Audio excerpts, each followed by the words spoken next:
How has it been? How has RFuture been for you? This is our third year, and I think it's for me, from my perspective, from what I've seen, from the talks I've seen, from the comments, from the interactions I've had, I feel like this is a completely different level than last year, and I'm so excited. Hello, everyone. Please feel free to click down and join us in the chat. Say where you're zooming in from.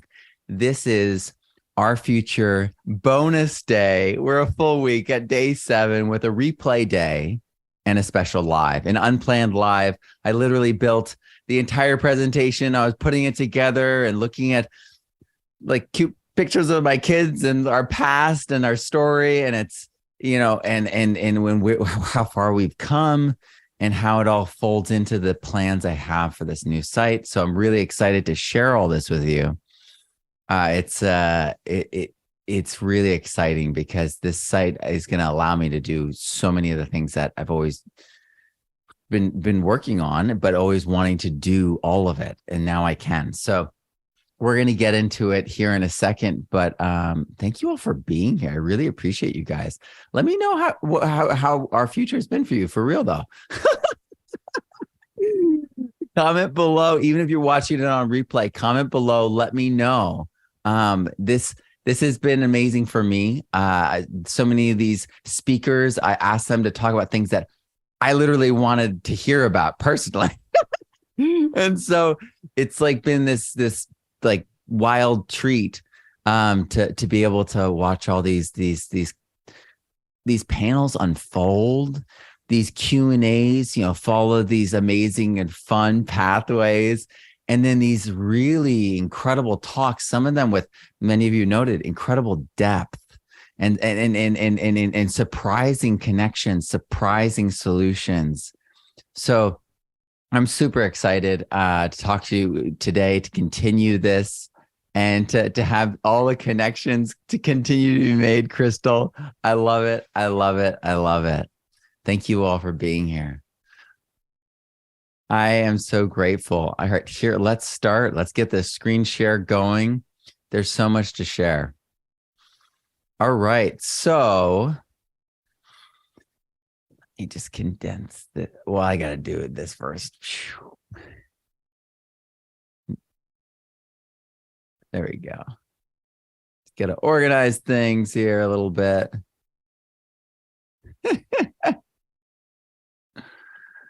All right. Here we go. So this is my permaculture plan for 2023. And I have been working on this. We've been on this site for a number of months. And like Maddie Harlan talked about in our Q&A, she takes a full year. For me, I mean, it all really depends on the site and the complexity involved. This site is a dream. And we'll get into that in a second. So before the lockdowns, do you remember what life was like? People were like, shortages. Travel, I mean, no one even thought of travel restrictions, right? They're like, get your passport, that's all you need. But like the idea of like lockdowns, that was like crazy talk. You wouldn't hear people talking like that. And the reality is, times have like absolutely changed. And it's pretty wild. It's pretty wild. Let me click on that. So after the lockdowns, we have people talking about how food shortages are coming. And the reason we know that is because the farmers didn't grow the food for this next coming year at the same volume as they did the year before. And because whenever people buy things in the supermarket, they're buying last year's food. So it's all been like preserved. They've got all these methods, and most of the food that we're eating is quite old, not fresh. And so that's why the farmers market food is so ridiculously different. It's not treated. It's not preserved. Doesn't have any of those things happening to it. And people are seeing food prices going higher, and they're due to rise even higher. And I mean, the egg prices, the egg shortage, that is, the chicken in the coal mine. But for real though, that's the wake up call. This should get us thinking, because, there's a disagreement as to how much things are going to go up, but it's going to be 5 times or more. And so food shortages of different types of food, supply shortages of different types of, it's going to start off being random. It's going to be like, oh, suddenly there's no, aluminum, or suddenly, they're running low on glass or something random. And it's going to be like, what? I thought we recycled that. I thought what? And it's going to take us, by surprise. That's what it is. Disruptions are. Supply chain disruptions are things that are unexpected, like combinations of things and events, creating a black swan event. We see power outages becoming more normalized, and rationing of power, rationing of food, rationing of types of food, rationing of meat is often discussed. And then there's droughts and flooding, and there's a lot of conversations about like if weather is more extreme now and whatnot. The thing that's inarguable is that all the infrastructure is aging out and breaking down, and we're seeing, maybe it's normal in the 100-year scheme of, storms. We talk about that in permaculture, of course. I mean, that's where I first learned about the 50-year and the 100-year cycles. But our systems aren't built for that, and they're all aging. And, it's a dynamic nature, is a dynamic system. And so we constantly have to recalibrate what those 50-year events look like, what those 100-year events look like, because maybe they're 1,000-year events, maybe they're 10,000-year events. So your drought and flooding is all relative. You know what I mean? It's like you may have a situation where it has nothing to do with anything other than this aging infrastructure that's causing like the entire downfall of the region, because it once was managed regeneratively, and you just have to rebuild those regenerative engines. This exists all over Europe, all over Asia, all over Australia. There are our ancestors and indigenous peoples, and all of them have examples all over the world of these solutions, especially for droughts and flooding, because those, if you check out our oldest stories, it was droughts and flooding that like drove the narrative, in the background of the narrative within so many of the stories. This is not something new. This is something that's always happening. And then we're seeing more crazy weather. But when you desertify a place, you see crazy weather.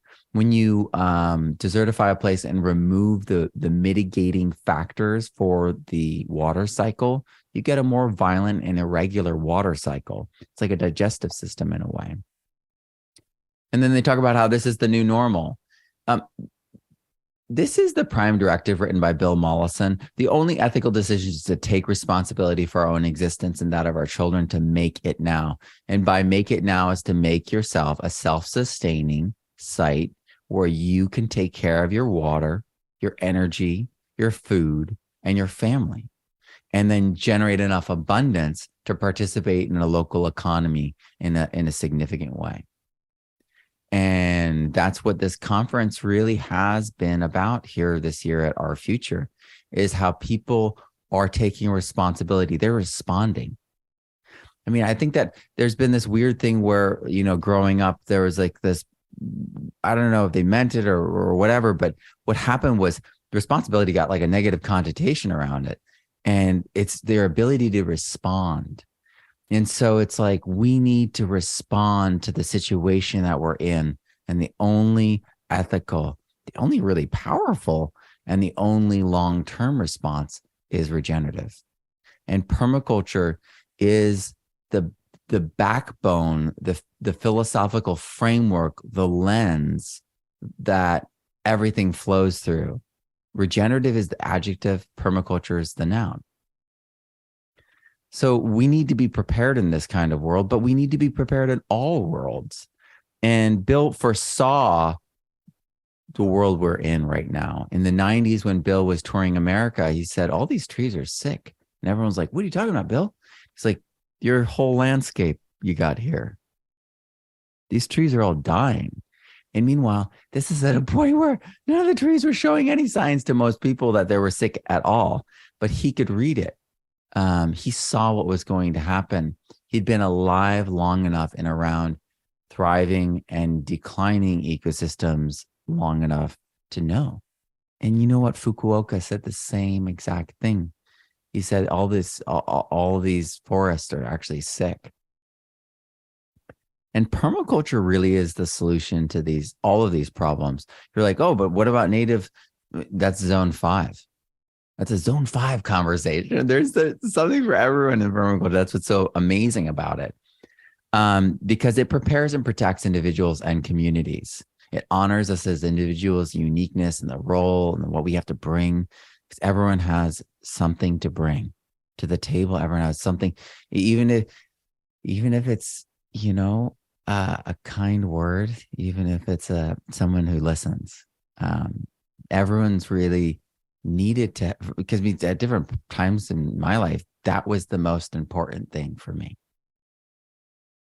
That really was someone that I could talk to, someone that would listen, and then someone that would just be a friend. So this community is incredibly powerful because it partners with care and it partners with nature. And when we apply these things, no matter the context, because this is a pretty wild context here. This is China, but this was an incredible example where they gave control of the land to the families that were local. And it was a joint project between the U.S. government, the Chinese government, and World Bank. And so they know how to do all this. They know how to heal the landscape. Look at the landscapes. This is all doable. This was only 9 years, and it was $14 per hectare. So this is all very doable. Permaculture touches everything, and if we have care in all these areas, and then an eye and a lens for all of these areas when we're making decisions in each of these areas, it fundamentally changes how we make decisions. So if our economic systems, our governmental systems truly cared for the interpersonal, and the ocean, the land, the biodiversity, long-term investments, long-term planning, management, monitoring, and adaptation, wouldn't that be amazing? And that's really what we're trying to do here. And that's really what our speakers are doing. And I'm joining them. I have in the past offered my seeds commercially. I am going to be doing that again. Today I'm going to be talking a little bit about some of those things. I'm talking about my plans and my dreams. And this is the lens. It's very simple, but when you start thinking about it, I would joke around with Principal Mike Niehoff and be like, man, think about if we just use permaculture to like discipline, like, oh, Bobby, like what did you, where with that, which ethic did you fall short in, do you think? He's like, well, I guess I wasn't, thinking of people care and like the other person's perspective when I took their toy and or when I left that wrapper on the ground, I guess I didn't think about earth care and the fact that this isn't biodegradable and it's going to poison things and a bird could eat it and die, and that's biodiversity, or go in the ocean. And then he's feeling bad, and then he's like, and then I guess the janitor would be the one to clean it up, and that makes his job in life harder. You know what I mean? And he's like, and if we all didn't do that, then he could do other things. And if we took good care of this whole area could be more fertile and be more of a sanctuary for animals and bio. You know what I mean? And suddenly these lenses can be part of the critical thinking apparatus of our cultures. And that, like that was always like my like bone to pick with like modern education, was the fact that they avoided critical thinking like the plague. And that's the most incredible I mean, the most important part, incredibly important part of teaching people. If you don't give them discernment and you just give them a bunch of things, how can they know when to use things and what's right for which situation? There's no discernment. So as an educator, I really deeply value that. So I love permaculture. I love this lens. It's so simple, but so very powerful. So what's our story? How did I apply that? It's great to hear it. And we just moved a few months ago. I think 4-6 months ago. I can't remember. We've been so busy. But there's a longer story here. I've got to view the room. Let me let folks in.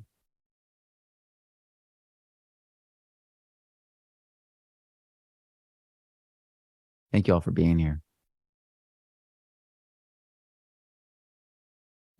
So let me tell you about our story, because this starts, and I'm talking just permaculture, just gardening. Our story starts with soil that looks like this.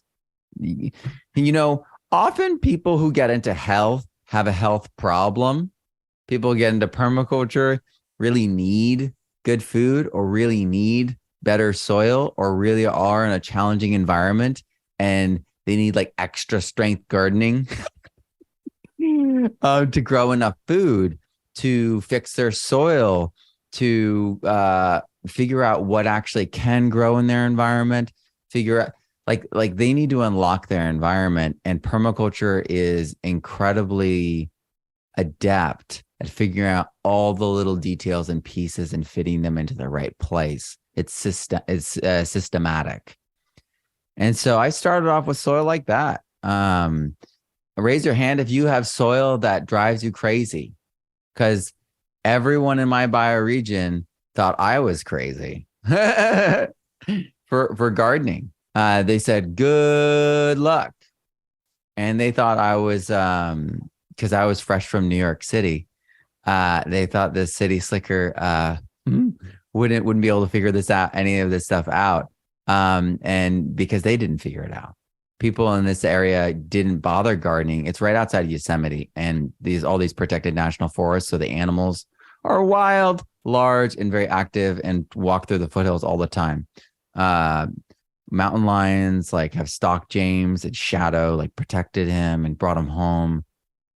Rattlesnakes, James has encountered so many as a child, and he's killed many of the ones he's encountered and skinned them. He's made belts. But he grew up in this environment. So it was wild. Rattlesnakes were the local infestation. So all the local pest agencies, like when you're you attacked a rattlesnake, just keep in mind they were everywhere. In YLP, people's basements would regularly get infestations, and then people would be, or their garage or something, and it would be a huge health hazard. And these things would be 6 feet long and thick, and woo. So anyway, tangent, Matt. This was how it was. People were like, I am not gardening. There is deer. I had 40 chickens killed by a bobcat one night. That's my story too. It was wild. Okay. So it was always a challenge. My chickens were in a giant my wife wouldn't let me show pictures of this because she didn't like how it looked.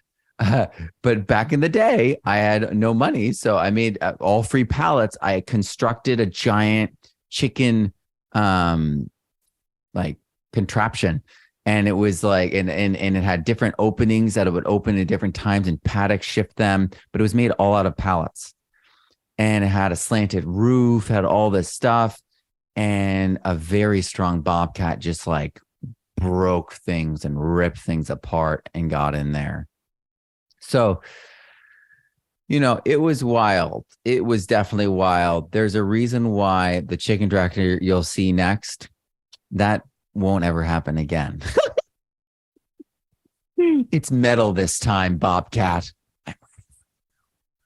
So, this was the challenge. And this is what happened. And it didn't happen in the first year. This really happened over the course of a fall, a winter, and a spring. And you're like, wait, what? Remember that I'm in Central Valley, California in the foothills. So our winters sometimes have snow that sticks, but it's the wildflower season. It's flipped there. The middle of August, the soil's 141 degrees. If you saw my slides in another presentation, I show that. So it's reversed what people expect. So I was winter gardening, losing things sometimes in the cold and the frost, but still winter gardening, trying to slam into that so that it would decompose and protect it. All right, I'm going to talk about exactly what I did.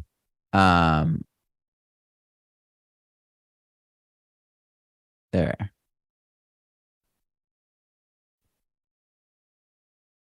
we go. Sorry, letting someone in. I did compost and compost tea. I actually put my kefir grains in my compost. So I was practicing EM and lab essentially without even knowing it. And many of us do these things without even realizing what we're doing until years later. I bet there's people in this group that were practicing things that Elaine Ingham taught later on, or things that I've taught later on, that you just did too. And that goes to that whole like zeitgeist thing, that goes to that whole 1800s poet philosophy that there's like a inspiration's a river and there's like a poem up there. And if you don't grab it, someone else will. There's a little bit of that. When the time is right, when the elements are in place, when things are kind of self-evident or nearly so, it tickles the minds of many of us, and we all kind of coalesce. And there's a beauty to that. That's why I try to highlight as many voices as possible. Well, there's a variety of reasons why I highlight so many voices. You know why. We talk about that with regenerative soil microscopy, didn't we? But coming back to this, the compost and the compost tea, I really was doing a variety of things. I was doing pit composting, so there was already worms in it. So I'm doing pit composting. So it's vermicompost in the ground, so it's static. I'm not turning it. And then I'm combining that with compost that I'm turning with chickens. So it's a very, very hot compost. Very, very fresh compost. And then I have static old compost that was grandma's compost that every once in a while I'll sneak a little bit of that. I would always add to her compost too. It's grandma. It's okay. We're all on the same property. And like, I was really trying to show her what's possible, so I needed her compost too. And she inherited all my fruit trees, which she now loves. Took a while for that love to develop, but it's fire area up there. So people get scared of anything growing into the dry season. They want to flatten and pulverize and then screen off everything around their houses for like 100 feet. And California is in a situation with their fires. Anyway, that's another presentation. So I did a lot of these. I did tons of compost tea. I did nitrogen fixing legumes. Like I planted beans and cowpeas and peas and then perennial nitrogen fixers everywhere. And I mixed in my other crops. And it's that diversity that I think helped me the most, because they were competing. They were all getting so much sun. I was providing them with the microbes they needed, and they were creating so much organic matter in the soil. The compost helped, the compost tea helped, no doubt, but it was the microbes stimulating the plants, because it's been proven that the plants adding the carbon into the soil in the right form is a faster pathway to a longer term storage of carbon. And that translates directly to structure and darker color in the soil. So the darker colored loam, the rich cake, all of that is carbon, and it's restructured carbon. So it's not your compost that you're tilling in. No, I'm going to talk about that in a minute. But that's unorganized compost. It's not soil yet. And so your microbes and your plant roots together, and time and the seasons will create that structure. And I say seasons because the more that we learn about microbes, the more we learn that things are seasonal. There's a change of expression throughout the day, even from night to day. And in winter, fungal activity goes way up. So when you're like, oh, my piles are just covered, they're kind of just sitting there, not doing much all winter, maybe you need to rethink that and honor that process, because what you've done is spectacular. And the fungi love it, and they're working hard, and the fungi numbers are coming up for you. So don't underestimate what you're doing. Don't devalue the things that you're actually doing in that gentle way. And that's one of the most powerful things about permaculture, is it allows us to see when we're doing too much and when we just need to let nature take it from here. It was fabulous to hear Maddie really talk about that, about how so much of what they're going to be doing is going to be just wild, zone 5.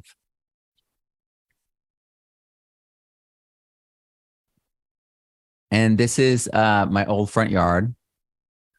This is planted in gravel. It's a driveway I planted in. I didn't really know anything when I started. And so I literally just dug into the gravel down a little bit. It was driveway. And then I put soil and compost down and grew in it.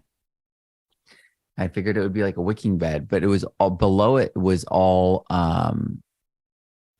below it. Well, we changed what was below it. Essentially, you can see here how much it's changed. It created soil below it, but below it was just construction fill that was compacted for the road. And so, yeah, this is that space that I raised my boys in. That garage door there is if you opened it, you'd opened it to my living room. Our bedroom was to the right, and we all slept in that little room, and everyone had their own bed and all, but all the beds were crushed into this room. And so you kind of walk and then step on other people's beds to get to your own bed. Yeah. And then there's the living room. And then in the living room was also the kitchen. And that's where I cooked all of our food on for the first 3 years on a actual camping stove. And when we burned through the metal of the camping stove range top, I realized that we had been breathing that. And that's when we built a kitchen on the other side and created more ventilation. But it's been a long road. It's been a long, long road. And this is where it began for us. When we started cleaning up our diet, started cleaning up our food, and growing it as much as possible ourselves, and then buying the rest as much as possible local. Obviously, some of us need medications. Some of us have loved ones that need medications. My wife has no thyroid. So without thyroid medication, she can't live. So we are all reliant upon the systems, that we're reliant upon, So this was incredibly transformative, though. Doing what we could was just as, David Spicer said, you take one step, nature takes 10. I was My body and my energy and my strength has fundamentally changed in the 10 year. Well, wow. In the, I think it's 10 years, 11 years now of doing this. It's fundamentally changed. I did a lot of cover crops. I did a lot of mustards, a lot of kale, a lot of brassicas. And then we moved from there. I became the spokesperson for Baker Creek, and I was filming constantly, and I was showcasing all their seeds, and I was their head seed expert. Their seed expert retired when I was there, and I was like, "What?" And they were like, "You're the head. You're the guy now." And I was like, "Okay." And I felt like I had to study like 10,000 times more, and it was a growth moment. And I learned a lot. I learned about how I would like to run my business, and how I would like to not have a boss ever again.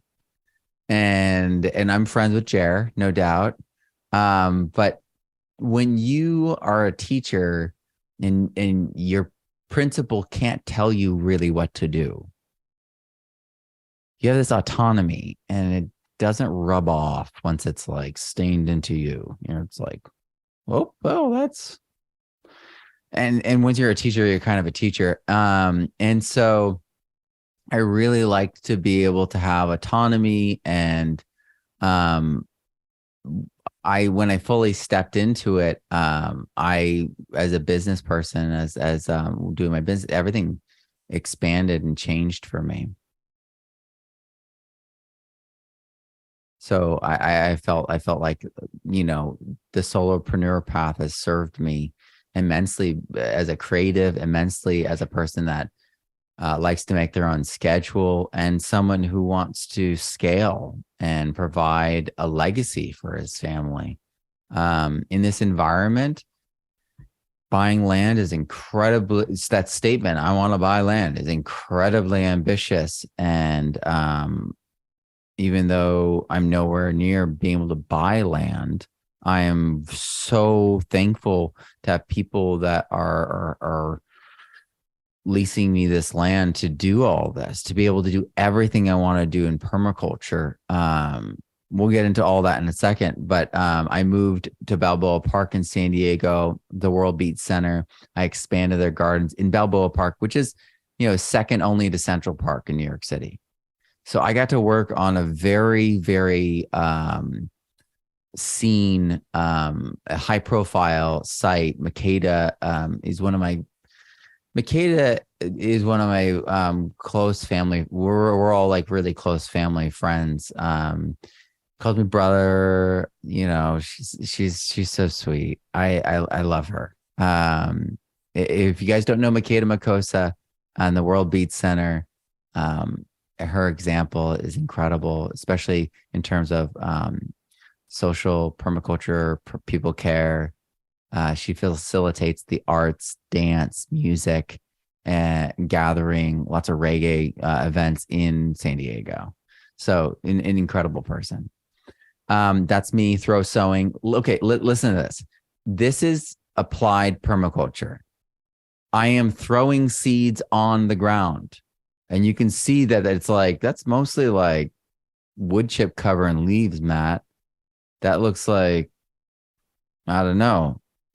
There are still those seeds reseeding and growing there from 7 years ago, still growing strong, because I trained the seeds, because I understood seeds.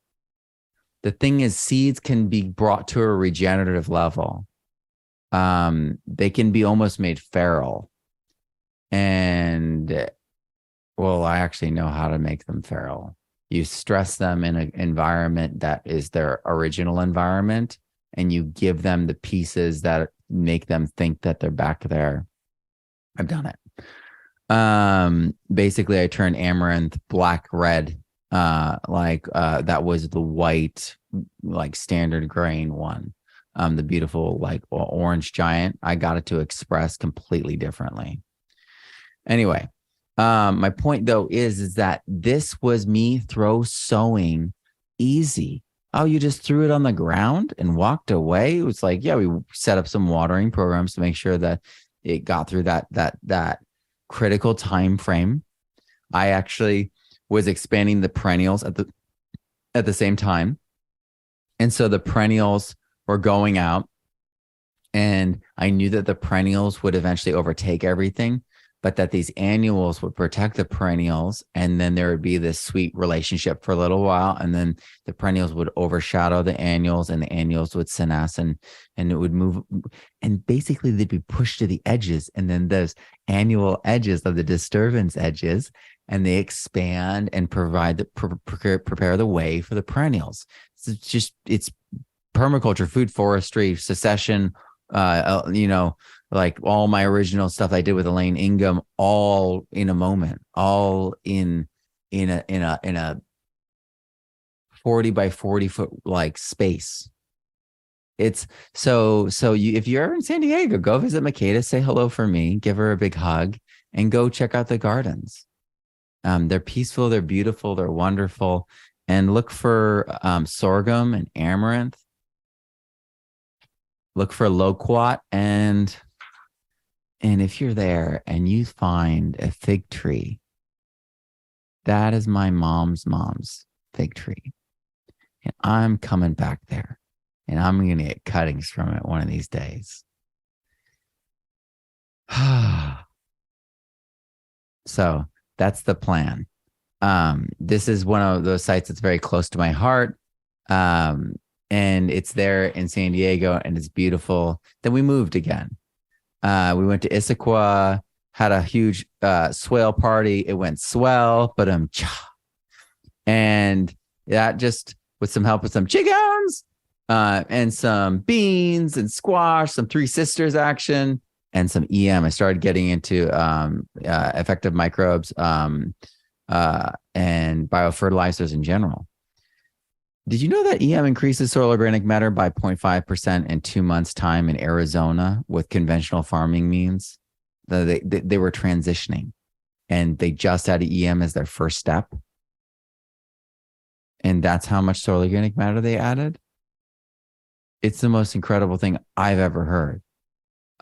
This means that we can really help farmers transition faster, because that means that nitrogen is actually staying in the soil and the microbiology. And so they're going to have to be able to use less nitrogen like immediately. And so it's going to just very, very quickly transform the soil. And so they're like, well, I don't need the strong nitrogen. And I've noticed it starts to destroy my soil structure. And I've been able to switch, because it's EM so digestive. I've been able to switch to manures now, because I don't need that much nitrogen, and manure is local and it's cheaper. And we open doors for everyone when we don't. And this is what Maddie was talking about, where her neighbor, they don't see eye to eye on farming, but she loves them. And we gotta show that we care most of all, and that we're leading with care no matter what. Even when things get rough, we're going to lead with care, and we're going to defend the care and protect the care, no doubt. We can be defenders and protectors, no doubt. But we also need to see other people and the humanity in other people, no matter where they are on the path. And so that swale party turned into this, and that was one season. I was learning, I was growing, I was getting faster. And you can tell from the colors that I started getting better at giving the nutrition that was needed. Quite often, color of your beans reveals how well the nutrients are doing, especially the micronutrients are doing on your site. And then the sizes of things are the same deal. So this is Oliver. Man, oh man, he's grown up so much. And then we moved again. The house that we were in, I think they're gonna. I don't know what happened, but I know that no one ever moved into the house again. It had a cracked foundation. It was extraordinarily hard time for my wife, especially. She doesn't like mice, and that house had a crack in the foundation outside of Seattle. And those damp, um, not quite freezing winters. They have snow sometimes, no doubt. We got snowed in for 10 days in January, of course. But the mice in this environment are like wild, and the rats are wild. So it was rough.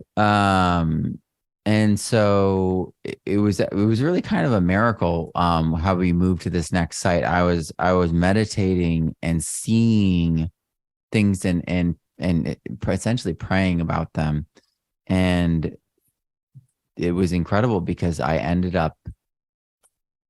someone took our family and gave us a place to stay on a lake. And I'd been seeing that in my meditations, in my Joe Dispenza meditations. You have the placebo meditations. And we then were there. And when I was there for 2 weeks, because it was a validation of that meditation, I went deeper into all my practices. And I was like, this stuff works. I'm doing this. And someone who meditates reached out and said, I have 90 acres in Sonoma County, and I want you to take care of it. And I did. But the fires drove us out. But when I was there, we got into the 5 cousins. I got into synergistic cover crops. It's funny. So many people think cover crops, they think perennials, but that could be also cultural. Maddie was thinking that when we were talking, and that could be the UK cultural connotation of cover crop. Totally fine. For me, a cover crop is any plant that is a placeholder that is helping develop fertility. And that could be a variety of things, right? You could be having a mulch producer. You could be like that. That's still going to be adding that, you can make it all, chop it all down. And that's a mulch cover, crop that became a cover crop or a manure crop. All the above. But 5 cousins is synergistic. So the buckwheat steals from the cowpeas, making the cowpeas double down and fix even more nitrogen. Meanwhile, the daikon radish, which bottom right, the daikon radish, they are sopping up all the nitrogen they can.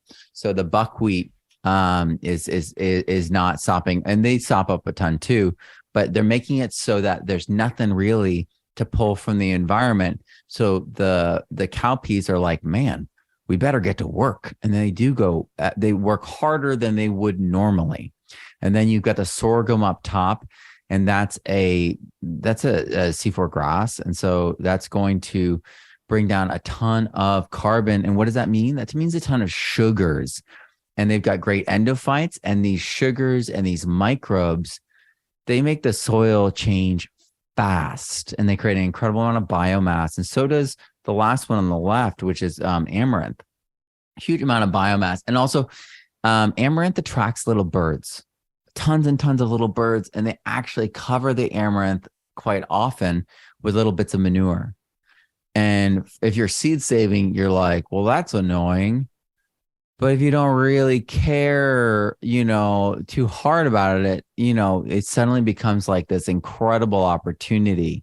It's like any of the ones that are really covered with that, you snip, and then you put into when it's like, when it's still working, when things are still green, when things haven't fully dried down, you chop and drop, even if they're seeds, and kind of especially if they're seeds, as long as they're not like fully finished.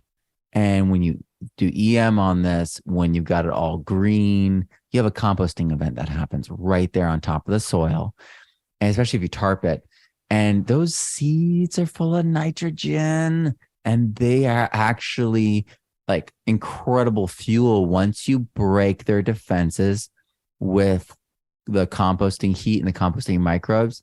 They become this superfood for the soil food web, and everything takes off. So this is incredibly powerful. And I was also inoculating. So I was using mycorrhizae, I was using rhizobia, I was using everything in the above, all of the above. I was doing chop and drop. And this is where my son was clearing acres of forest of Scotch broom, and mixed in it was the poison oak, and he was getting terrible poison oak. I would, if I look at poison oak, it goes systemic and starts like popping up at all my lymph node areas. It's just terrible. My poor mom. If she gets poison ivy, it's almost like life threatening. So I have that, a little bit of that. So anyway, this was a wild space, but we figured out a lot of things in this space. There's a lot of videos online about this space. We figured out that if you change the soil biology, you can actually make it so that 6 to 10 foot tall, and you can see that it's that tall Scotch broom with this thick around. I can make it so the soil food web digests all. I just have to cut it back, inoculate the soil properly, and then plant it. And with the twin action of the exudates and signals from the seeds signaling to the microbes, hey, I'm an annual. And enough microbes there being present in the soil going, okay, we're going to partner with you because you've got the energy, you've got the push, and it is calibrated to you. So what did I do? Well, I inoculated the seeds, push. I pre-soaked them, push. I pre-soaked them with compost tea and EM, push. And so they've got all this momentum. And then these tall Scotch broom invasives, they have to then resprout from their cut bases, and the pH has shifted out of their zone. And so they're like, oh man, so pull from the reserves. And they're pulling from the reserves to try to resprout. But the signals from their reserves, the root reserves with the microbes, are like, dude, you got to go. This is annual territory now. All of us are saying it's annual territory. Look how many of those are there. We're drenching the soil. And so the roots all turned fungal and turned into fungal foods and rotted. Well, they decomposed fungally, so they were eaten. And there's a video of this. We also did a lot of biochar and bone char, and when it was because there was so much biochar in the land, and because I didn't want to keep throwing away our bones. And this was also the time and place where I got into rock dust, because this is also the time and place where I began to bring together the pieces for the soil understanding. It's where I started practicing basically terra preta, adapted, not true terra preta.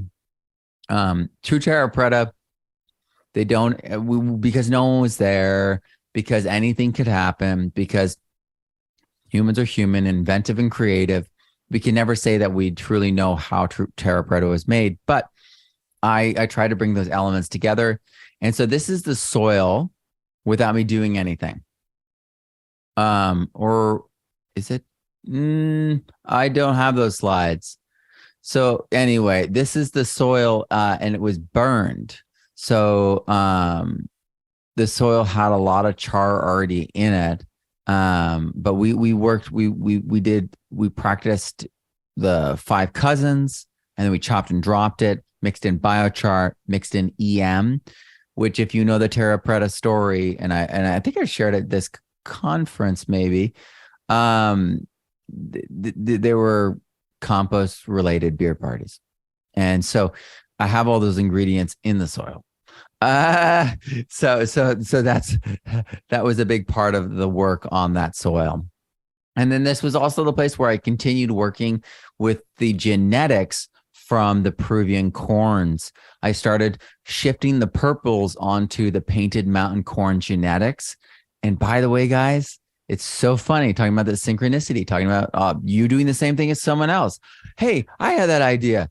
The inventor, the plant breeder that brought together all the genetics that made Painted Mountain corn the landrace was doing the same exact thing as me.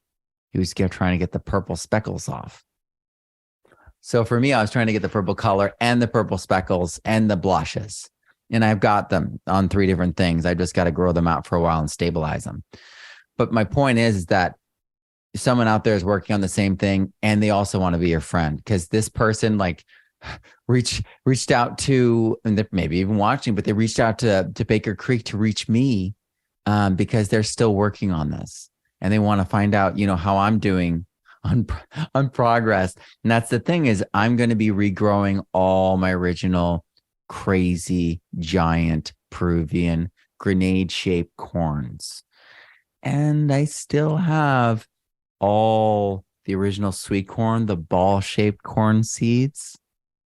And we are now in a Mediterranean / subtropical climate.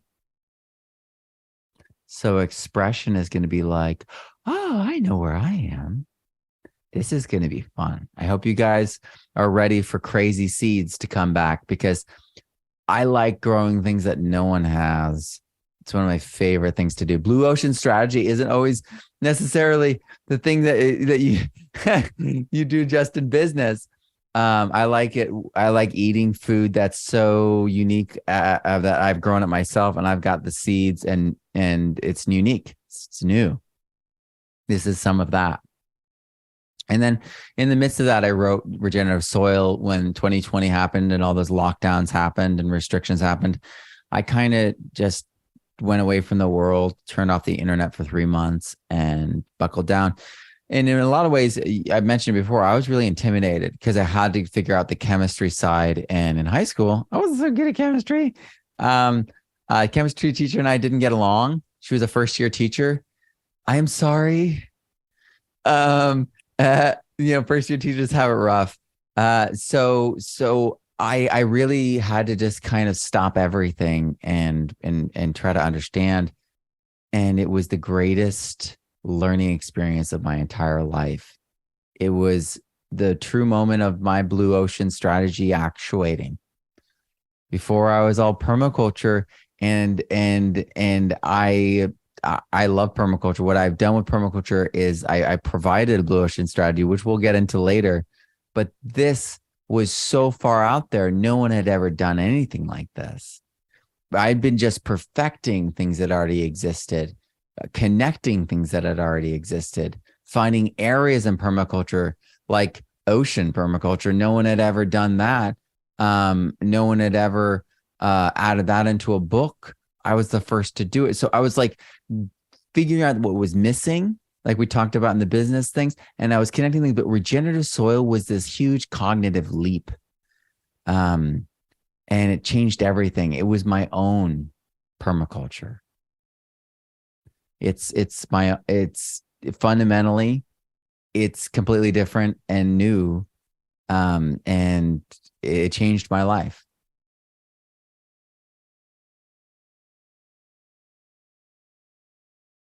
And if you've read that book, you know exactly what I'm talking about. And I began to understand things at a different level. And everyone who reads that book or takes those courses has at some point this paradigm shift epiphany. That it happened to me in the midst of writing it. And then I knew I had something special. I knew in the midst of writing it that like everything's going to change when this comes out. And I became, it became like I knew where to place my feet.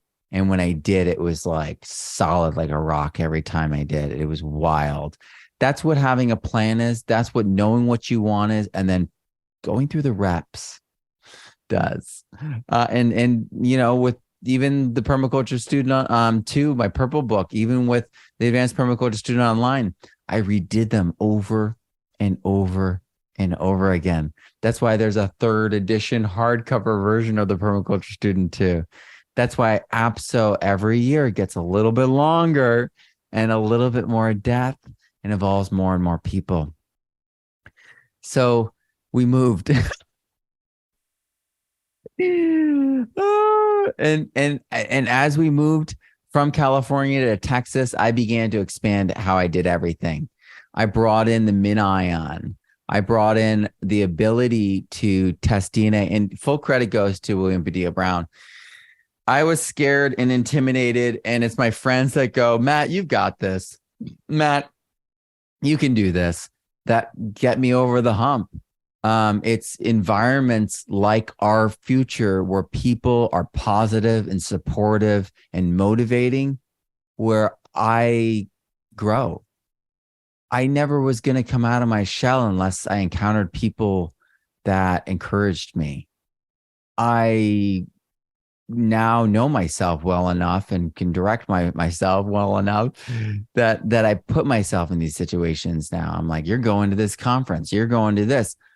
In the middle of launching the Permaculture Student 2, no, in the middle of launching APSO, the Advanced Permaculture Student Online, a truck that I had just paid, took a loan out for $14,000, broke, and I had to spend $3,000 to fix it. And then after that, they told me it was totaled, and I had to buy it back from the loan in order to sell it for junk. And I was trapped in Utah, and it was so depressing. I was in the middle of a Kickstarter launch. I don't think I've ever told this story. I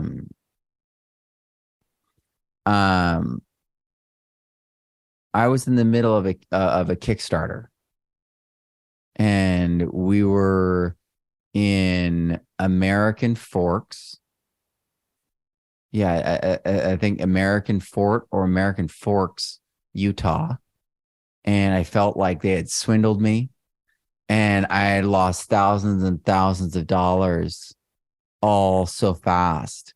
And the Kickstarter was ending. If you know that Kickstarter, it was I think, $45,000. And if you know the way that fees work and taxes work, big chunk of that just goes off the top. But then to have 15 grand, that truck, and then the repairs, and then it'll all just be a washout at the end of that day, was 15 grand off the top of that. So I was like, and it was hard, but it was that, it was that bouncing back. It was the community. It was me making the choice to go all the way in. And so what did I do? In the midst of that, I was like, Matt, you could stew, you could get mad, you could get upset. And in the parking lot of the garage that just told me that news, James flipped out. He got so mad. He was like, they're lying. Why did they charge us $3,000? Like, James, I got to go live. The Kickstarter ends in 30 minutes. I've got to be gracious. And he's like, Dad, you should tell people. And then I'm like, no. Look, think about how blessed we are. And I grounded myself. I went live. You can find this live probably. And I was able to let go of all the irritation and feel the gratitude for real. And as I got off, I was like, you know what?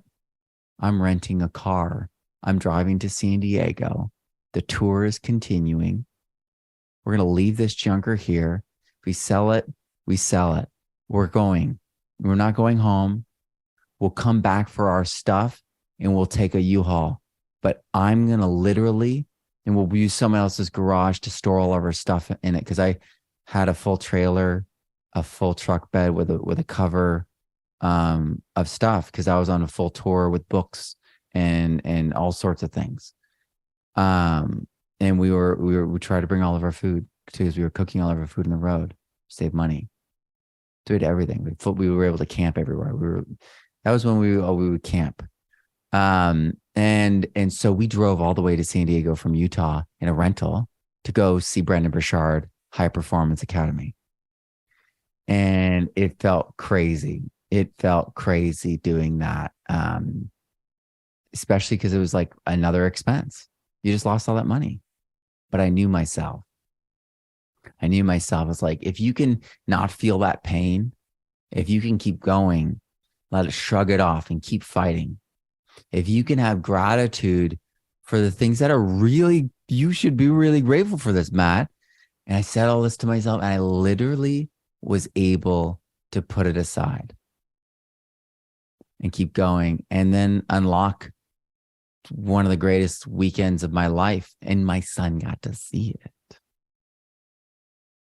James got to see me shrug off. I mean, that's a punch to the face. You know what I mean? So yeah, that's a tangent and a half there, but I wanted to share that. I've never shared that before. So it was hard, but and it's been a long road, and we've, consistently invested, consistently gone and done the thing that felt a little risky, but we knew was right. The thing that we knew would push us into the next level. And the DNA testing was one of those things. This unlocked so much information. Think about doing microscope work and then DNA testing. It's like going to the back of the book and checking your answers. Were you right? Was your assumption, your estimation, your calculation on the mark? Yeah. This is how you recalibrate and create new protocols. Because if you don't look, you can't know for sure. And if you don't look from a variety of lenses, you can't calibrate and triangulate and then create a hierarchy of which one is more meaningful, which one should be taken more seriously, which all of it has to come from that space of looking. So we moved to San Marcos. We're still not to the dream site yet. I know.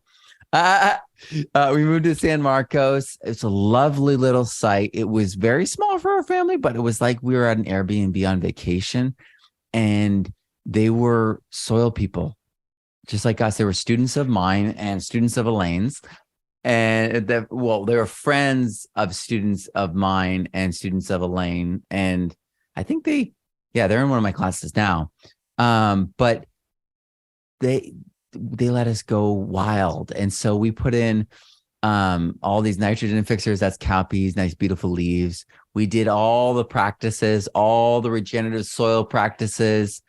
We made spike compost, super fungal compost, teas. And then we moved. And this is going to be for the final time. This is where we're going to raise our boys and finish out that process. They're 16 and 12. We don't want to move. We want to stay in a community so that they can be established. It's really, really important. And we're near Austin because James's album, James Declan Powers, Declan, James Declan Powers, on Spotify and iTunes, coming out tomorrow, is his new album, Carpe Noctem, Seize the Night. He is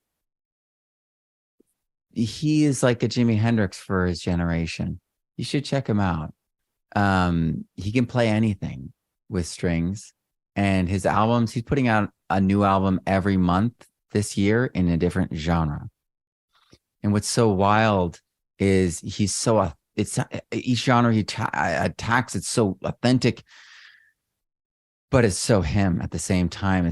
You could just hear the difference. Anyways, check that out. James's new album is coming out, but we had to be near Austin because it's the center of all live music. It's the heart of live music in America, and I believe in the world. And this way, he doesn't run off somewhere and leave us. We get to hold on to him as long as possible. But he's like 16 going on 25 at this point. So we're on these 24 acres. We're going to transform the site. We're going to put on some incredible ponds on this site. We're going to do large swales on this site. And we're going to be setting up gardens and food for us on the site. So just zooming in a little bit. This is the site where most of the action is going to happen, this part of the site. The rest of the site, we're going to set up the water and move water around. And then there's that larger other garden, but there's already a grazing operation on the rest of the site. And it's how people, I mean, people have farm exemptions, ag exemptions in Texas. And they have grazing, people have chicken operating, people, all these different things, people have bees. But it takes a while to get. And once you get it, you kind of like leave it in place. And so they're doing that. I'm going to do everything I can to be synergistic with their operation. They're good people, and they're good friends. They're good neighbors. And so I really want to enhance that and get them to see what I'm doing as enhancing what they're doing, and then get them interested in doing other things maybe later on down the road once we have that relationship based on the experience seeing this stuff work. So this space right here looks huge. That's just that little space down there. So it's huge, but this site is huge. So we're going to have a lot of food here around the house. We're going to have a flower and herb garden. We're going to have 2 different annual gardens. We're going to have a food forest.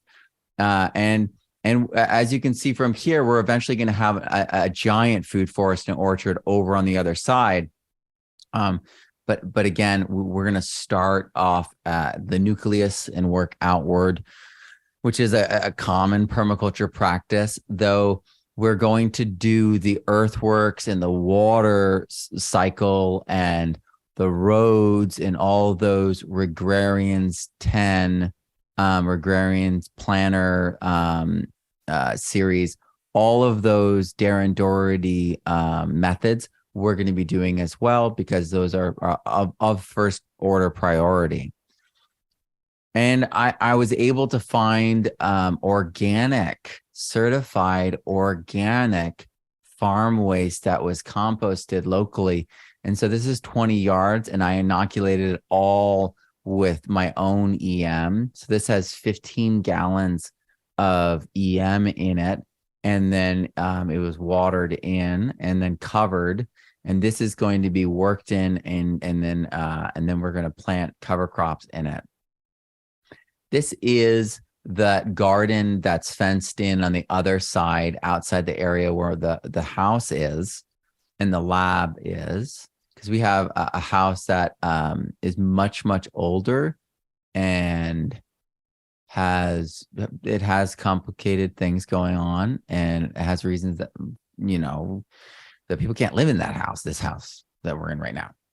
And so that's my laboratory house, and it's suitable for that. And so that we have everything. Like for the first time, I have the room to organize everything and to do experiments and and yes, I'm still unpacking, still organizing. We have these 2 sheds that you probably saw on the map too. They're not prepared for anything to go in them yet, but they will be. We've got to do a bunch of cleanup work, a bunch of repair work to them. And then we need to seal them and build doors for them. This is, it's not funny farm, but there's a lot of repairs that need to be done. And it's exciting because the potential is incredible. I mean, it is literally a permaculture dream site. So you can see a little bit of my planning here. This is going to be all automated, actually, this whole field. The other side, we'll work towards automating that, but because that's right outside the house, I don't feel like I need to automate that first. I want to work towards that, and maybe I will automate that or buy all the stuff to automate that this year. And then when I get the time to build it, I'll build it. But I want to basically route water and create new spigots for new areas, because as it stands, water's kind of in awkward areas. Certain things are overtapped, and so their pressure is kind of questionable. Certain things aren't tapped. Certain things are really salty. There's a bunch of challenges, as with all sites, that you have to work through. That's why permaculture is so powerful, because it actually gives us a framework, and we just fill in That's what my workbooks are, by the way. You just fill it in and then it answers all your questions. And at the end, you have like your entire plan. Um, that's what good teachers do, right? You know what I mean? You will have proper alignment. So this is just the nitty gritty on that field, and it's going to look like these 9 zones, and it's going to look like this, and these drip lines are going to go down these rows, and I'm going to have the ability to set up a timer for all of these. It's essentially a brain that connects to all of those, and then because if you try to water them all at once, your whole system wouldn't have enough pressure. But if you have a system that has a brain and then goes through just a more complicated, water timer, a computer, it will go switch between those and keep the pressure high enough that it's as if you've got a smaller garden. And so I've built this out, planned this out. I worked with DripWorks extensively on making sure that this is correct.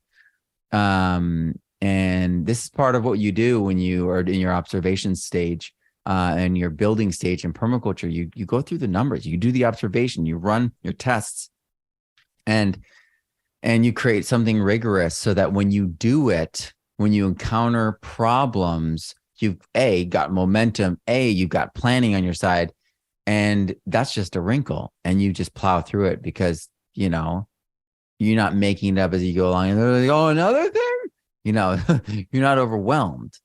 So I think that's really critically important. And see how it's those 9 zones. Let's say I can so I want to go down to like 6.5 and maybe go up to like 7.2, 7.3 alkalinity. I don't want to go too alkaline.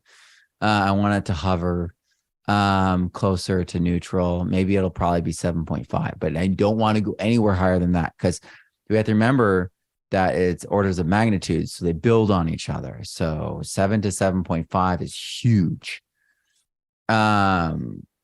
But I don't want it to go down like anywhere near 5.5 or something like that. But maybe in my blueberry section, it can go down to 6 or something like that. I don't know if I'll do blueberries. We got to see what we can do with the soil here and how far I can push it, because the soil is very alkaline, very salty here. It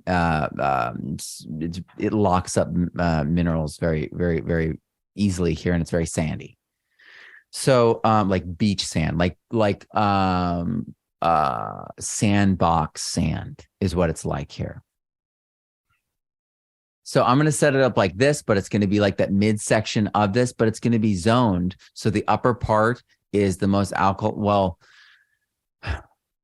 it's going to have on one side of the upper part like a mini food forest, and then it's going to have a path. But before the path, it's going to have like all these strawberries so that they're shaded by the trees, because that's one of the most critical parts, is having afternoon shade for like strawberries and climates like this where it gets really hot. So I really wanted to set that up so there's like a barrier for wind. And then I want like a path, and then I want to start the alkaline. And there'll be a path buffer between them. So, that I believe that'll be enough distance, and then it'll be alkaline into the most acidic again. So it'll be tied on both sides with acidic, which might actually be good. But yeah, I definitely want to have it go between more alkaline and more acidic, so that we can show those ranges and show those plants, and then show those relationships and show how they thrive in those regions, and then do all my regenerative soil testing stuff and documentation in the R soil database with that plot of land.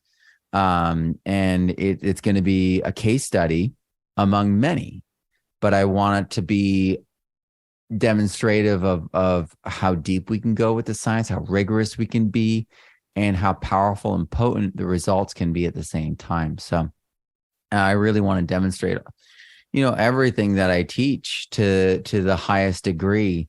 And this really fits in with my larger goals, sort of stacking functions, because as I mentioned earlier, I want to be saving seeds and selling seeds again and joining so many of these people who are creating products, the physical products that are selling.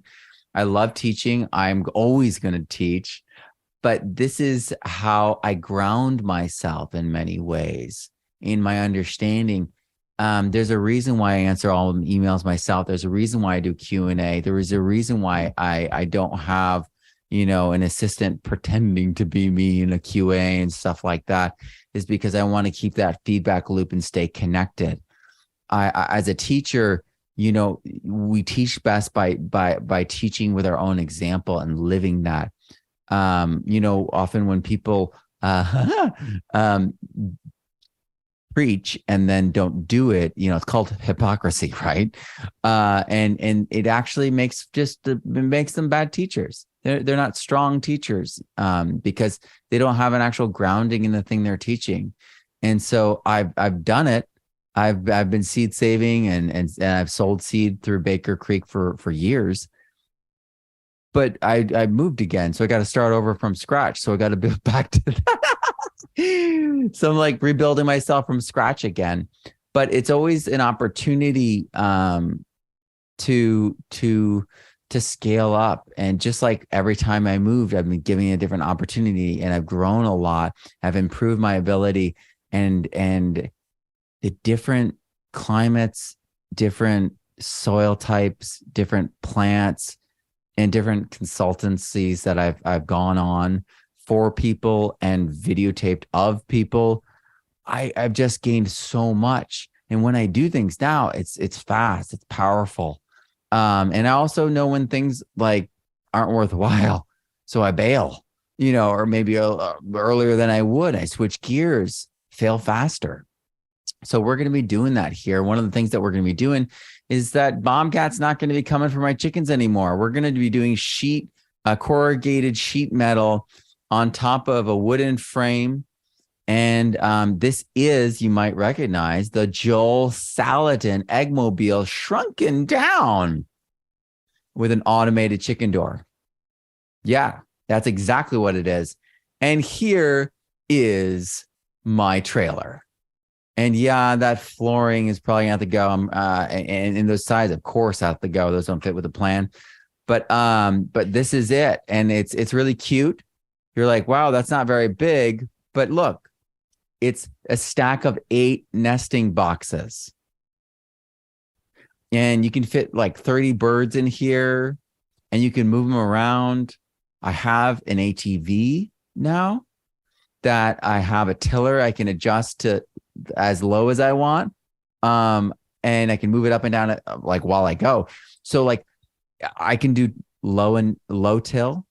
I can do all this work now, but I can also drag this around and position it. And then we leave it following the cows around.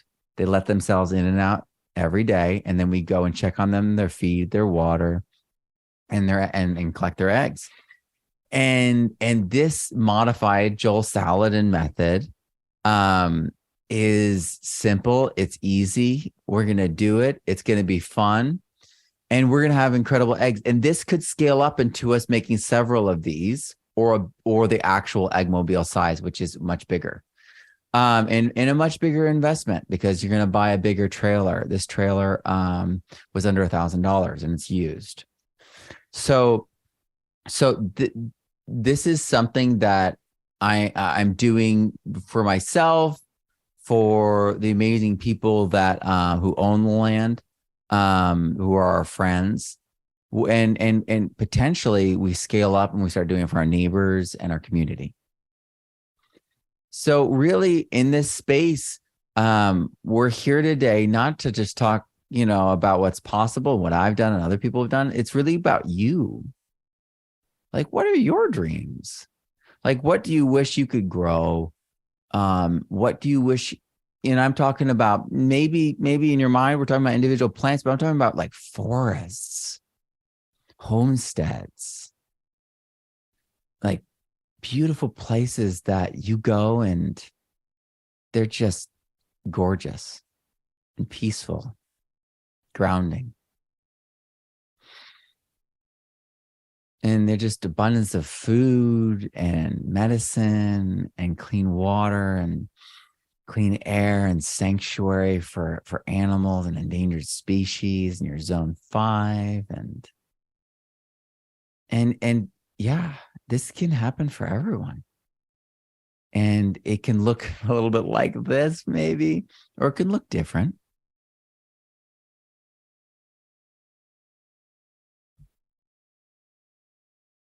It may be whimsical, it may be wild, it may be organized. But imagine yourself in that space, surrounded by food and life and rich soil. What does it feel like? What do you hear? In your garden, surrounded by plants, I can hear the buzz of bees, the hum of insects, the gentle stirring, almost trickling sound of leaves. Maybe there's actually the sound of water babbling because you have a fountain. Your birds have a fountain. What do you smell? The air is perfumed with the scent of different flowers and fruits. You can smell ripening fruit right now. You can smell cucumbers, tomatoes. There's an abundance. Ha! When you have an abundance, it's exciting. It's stirring. It's inspiring. And, it can be sometimes a little bit of work, but it's worth it.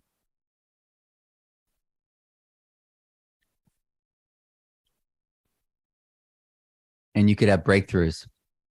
This is that speckled Peruvian, corn.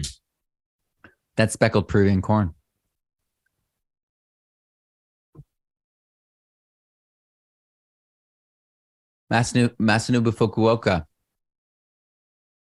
he had breakthroughs. He let things speak to him, and he figured out so much. We can all have our own breakthroughs if we start listening to nature.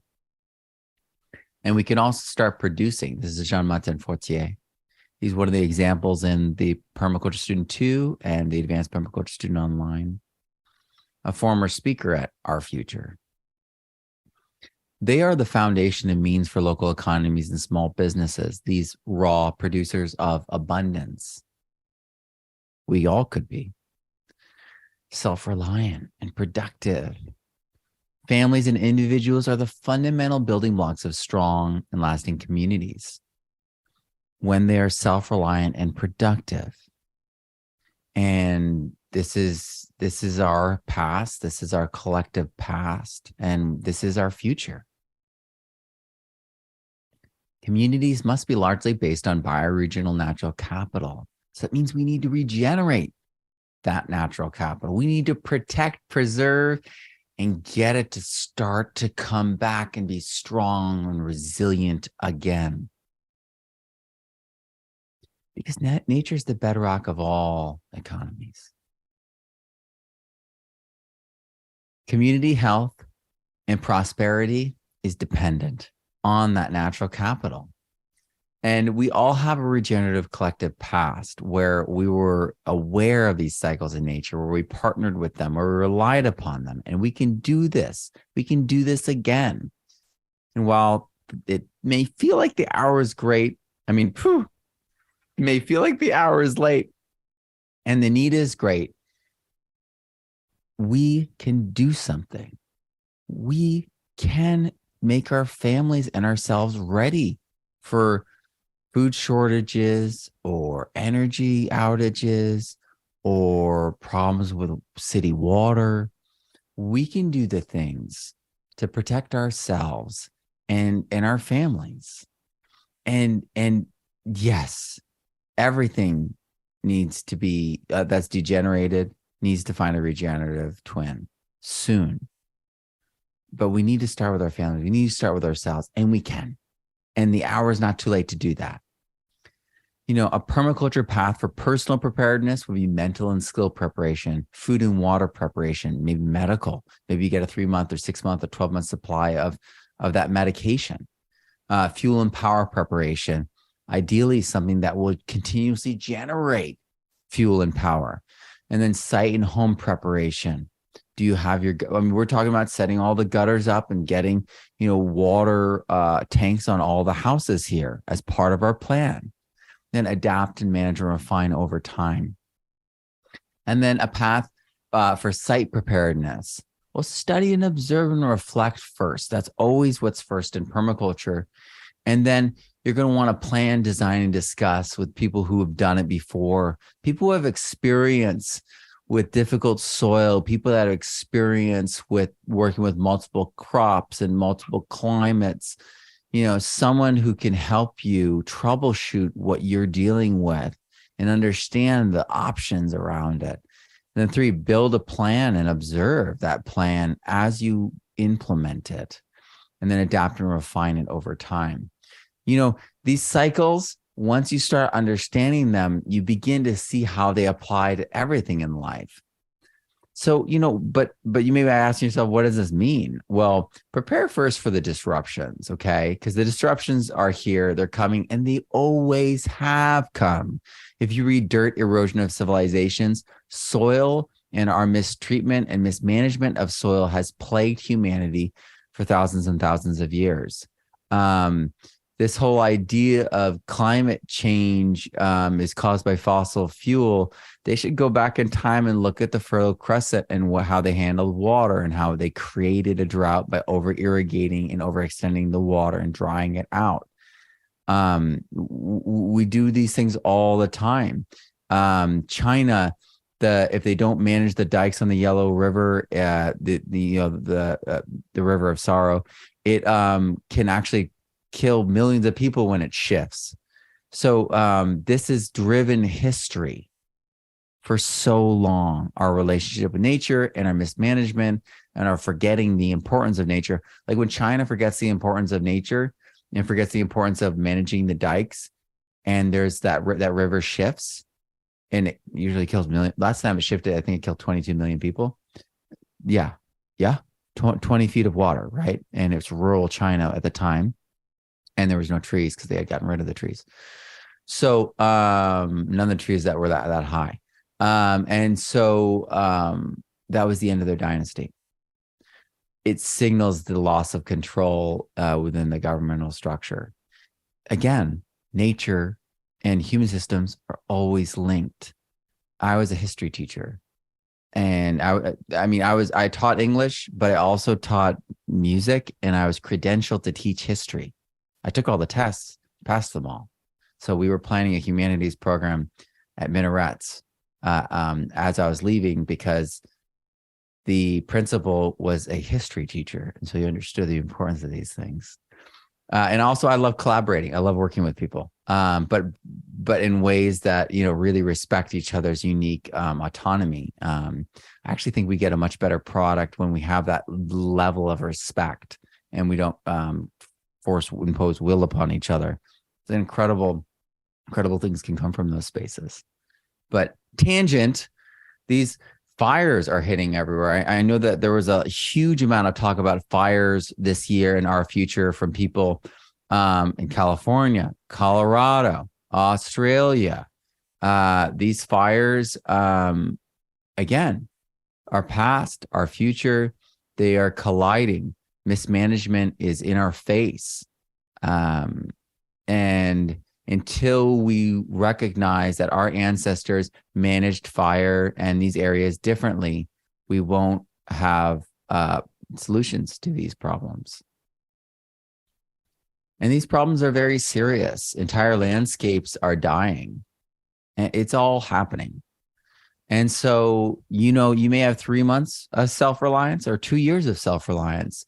It really depends on where you're at in your system, your food storage, your living food storage, your food forest, right? Maybe you've got, cattle. We've got cattle on the land. It all depends on what you have in your bioregion and, your community. Some communities really need to see the people as the resources.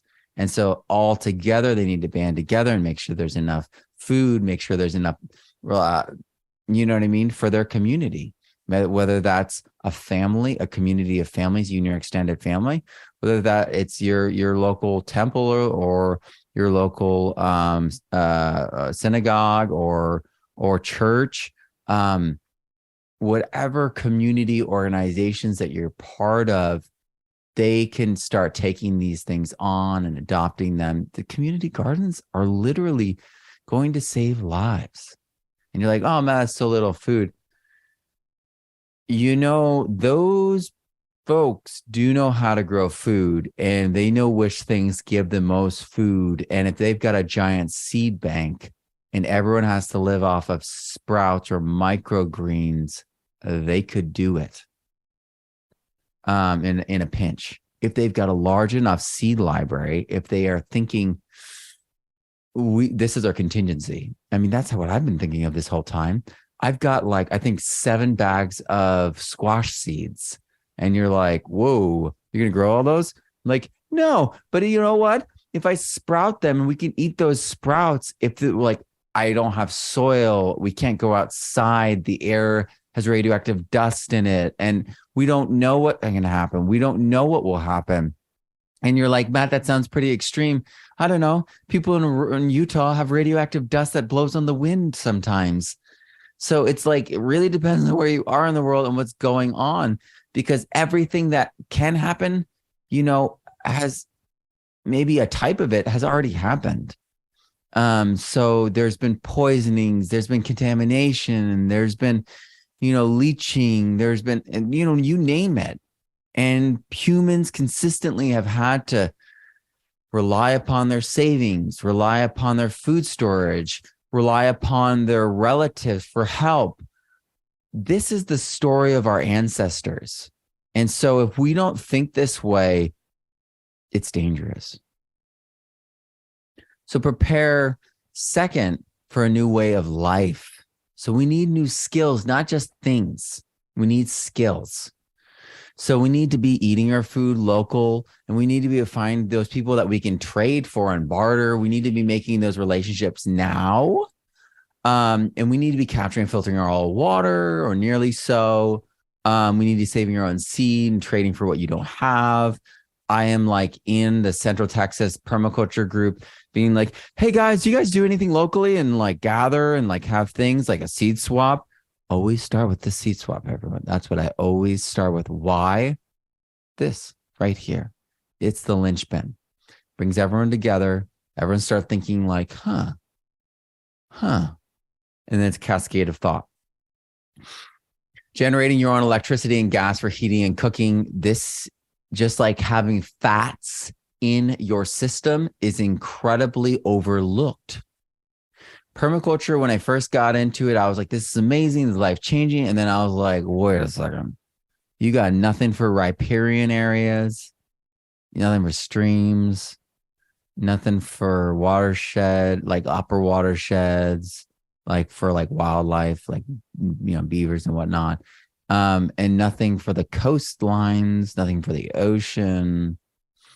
Where's the water permaculture? The ocean and the stream permaculture. And so yeah, you're going to find that there's certain things that you got to fill those gaps, because online they go for quite often they go for what's easiest. Just like where the seed companies are growing their seeds in the easiest climates to grow it in, because they can get the most seeds. And you grow it in your climate and you're like, what the heck is wrong with these seeds? It's because, they were growing it in an easy climate. probably a wet climate with enough water and easy life. And then they brought it to your climate, or you bought it and brought it to your climate, and it's got to adapt and change. So make sure that you do that. And building spaces that are passively heated and cooled. This is actually this can be harder for certain spaces to retrofit like this house, right? This house needs repairs. This house has a roof leak. There's all these different things. And I understand that. I understand the difficulty of all those things, and we're working it through our own, just like everyone else is. But as best you can, in all the places that you can, start trying to stack functions, start trying to passively heat and cool. When you build new things, build it the right way. And then turning all our waste into compost or reusing and recycling. Watersheds are managed and healed by communities, so we have to work to fix those wells and springs, make sure they're safe and full. And people often at this point go, wait, no more imports, Matt? That doesn't sound really realistic. And I'm like, there's always going to be imports. We love trading. We're humans. We just can't rely upon them for survival. Relying upon someone that you can't see, you can't tell or ask for help because they're like 3 steps of the chain of the food chain or the supply chain away from you. Something goes wrong way over there and you don't even know what's wrong. It just disappears. And then like 3 weeks later, you find out why. And now it doesn't even matter. And what if that was a significant thing? What if that was like fuel or water or fundamentals? What if, this happens, what if all the trucking and all the shipping doesn't reach you? This happened in the mountain community I was in. People starved for days. The people were starving because there was no food. They weren't prepared. So I don't want people to rely upon imports for their survival. The backbone of every stable and strong economy is self-reliance and taking responsibility for ourselves, just like Bill talked about. And it's that natural capital. So we always move to the fresh areas, the frontier where natural capital happens to be abundant, right? That's always been the story. But, you have to dig down and look really close to find the stories of the regenerative people doing this. So the Peruvian corn culture where they're doing no-till because they've got this giant stick that plants the seeds down, and then they pull it up and the seeds now planted. And then they go dunk, seed, dunk, dunk, seed, dunk. And they're not tilling. And so there are ways of doing these things that actually bring back natural capital. And that's what regenerative soil was always inspired by. But it all starts with permaculture. And we can magnify those attributes of ourselves and our world. And it's the reliance upon inputs and poor farming practices that is really going to hurt us if we don't pull away from it. It's a global catastrophe in the making.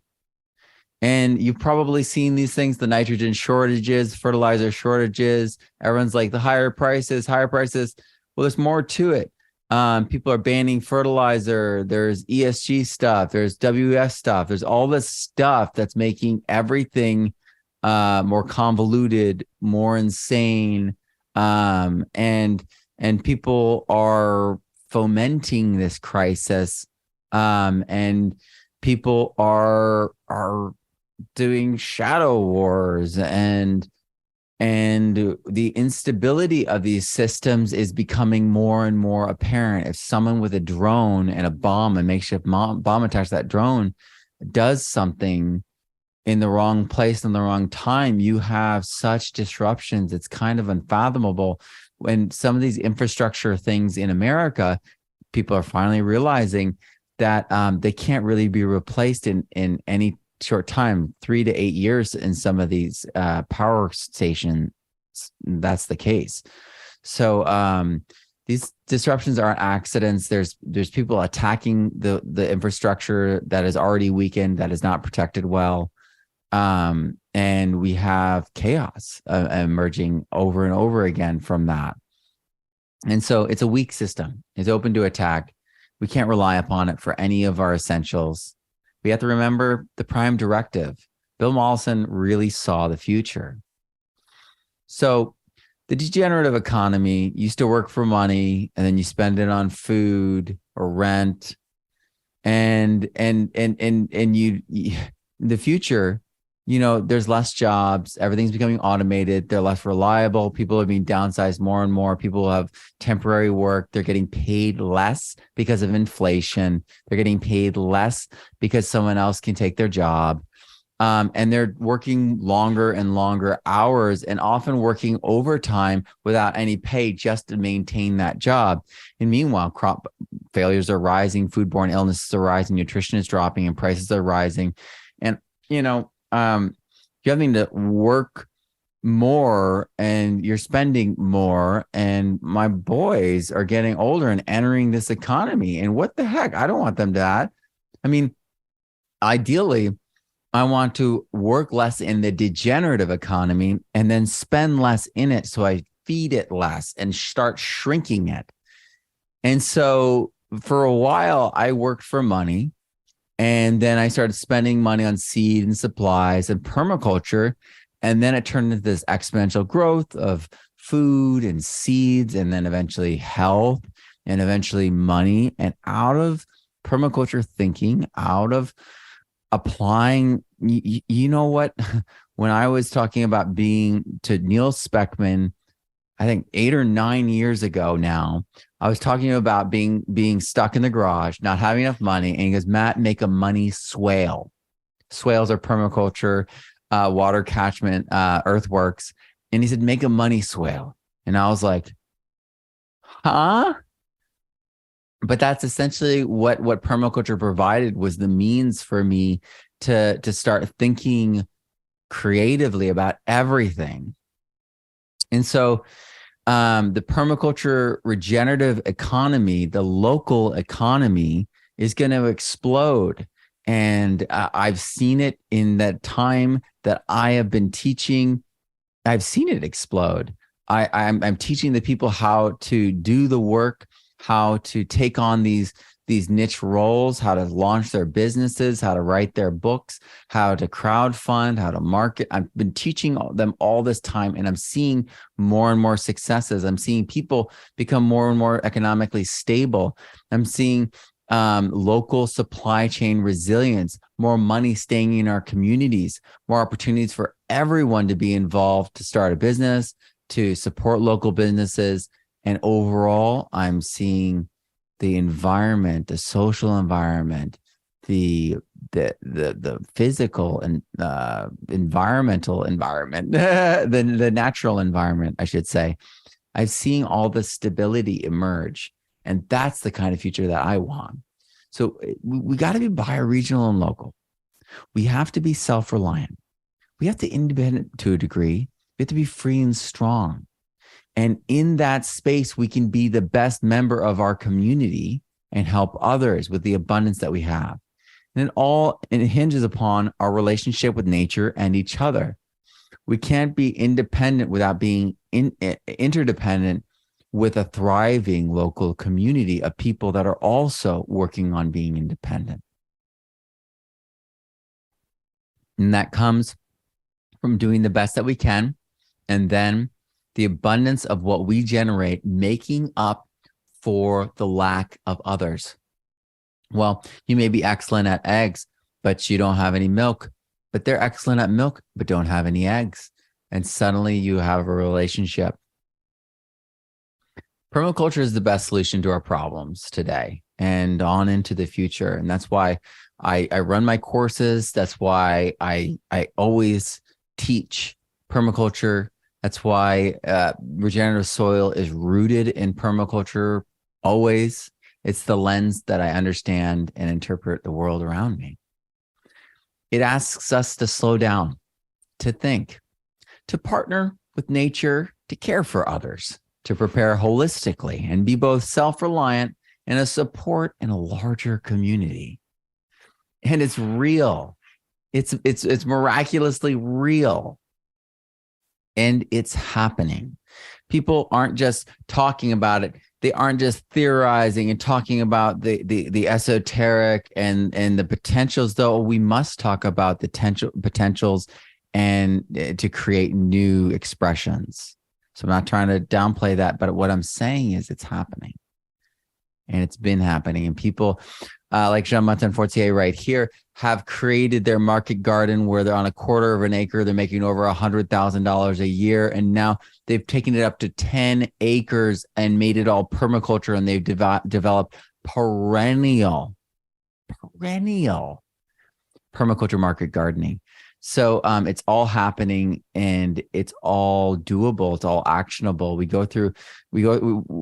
In my courses and my books, we go through it all. And this was also my children's childhood. So I know this so well because I've raised my children with it. And it's an incredible way to raise kids because they see the way the world really works. They understand the value of hard work. They understand the connection between ourselves and the natural world. And they're empowered. They're delighted. They're connected. It's been a long road and we've learned a lot. I've had gardens and food forests in Southern Missouri, Northern Washington, SoCal, NorCal, Central Valley, Foothill, California. And now I'm in Texas. And I've taught and I've coached students in every climate and context. I have this student named Sean, and he grows his own food. And he's moved a couple of times, just like I have, in different spaces because he has a child now and so he wanted a different space. But everywhere he goes, he grows his own food. He saves his own seed. He makes his own soil. He makes his own fertilizer, and he shares with his community as a teacher and an example. I've got a whole video series with Sean.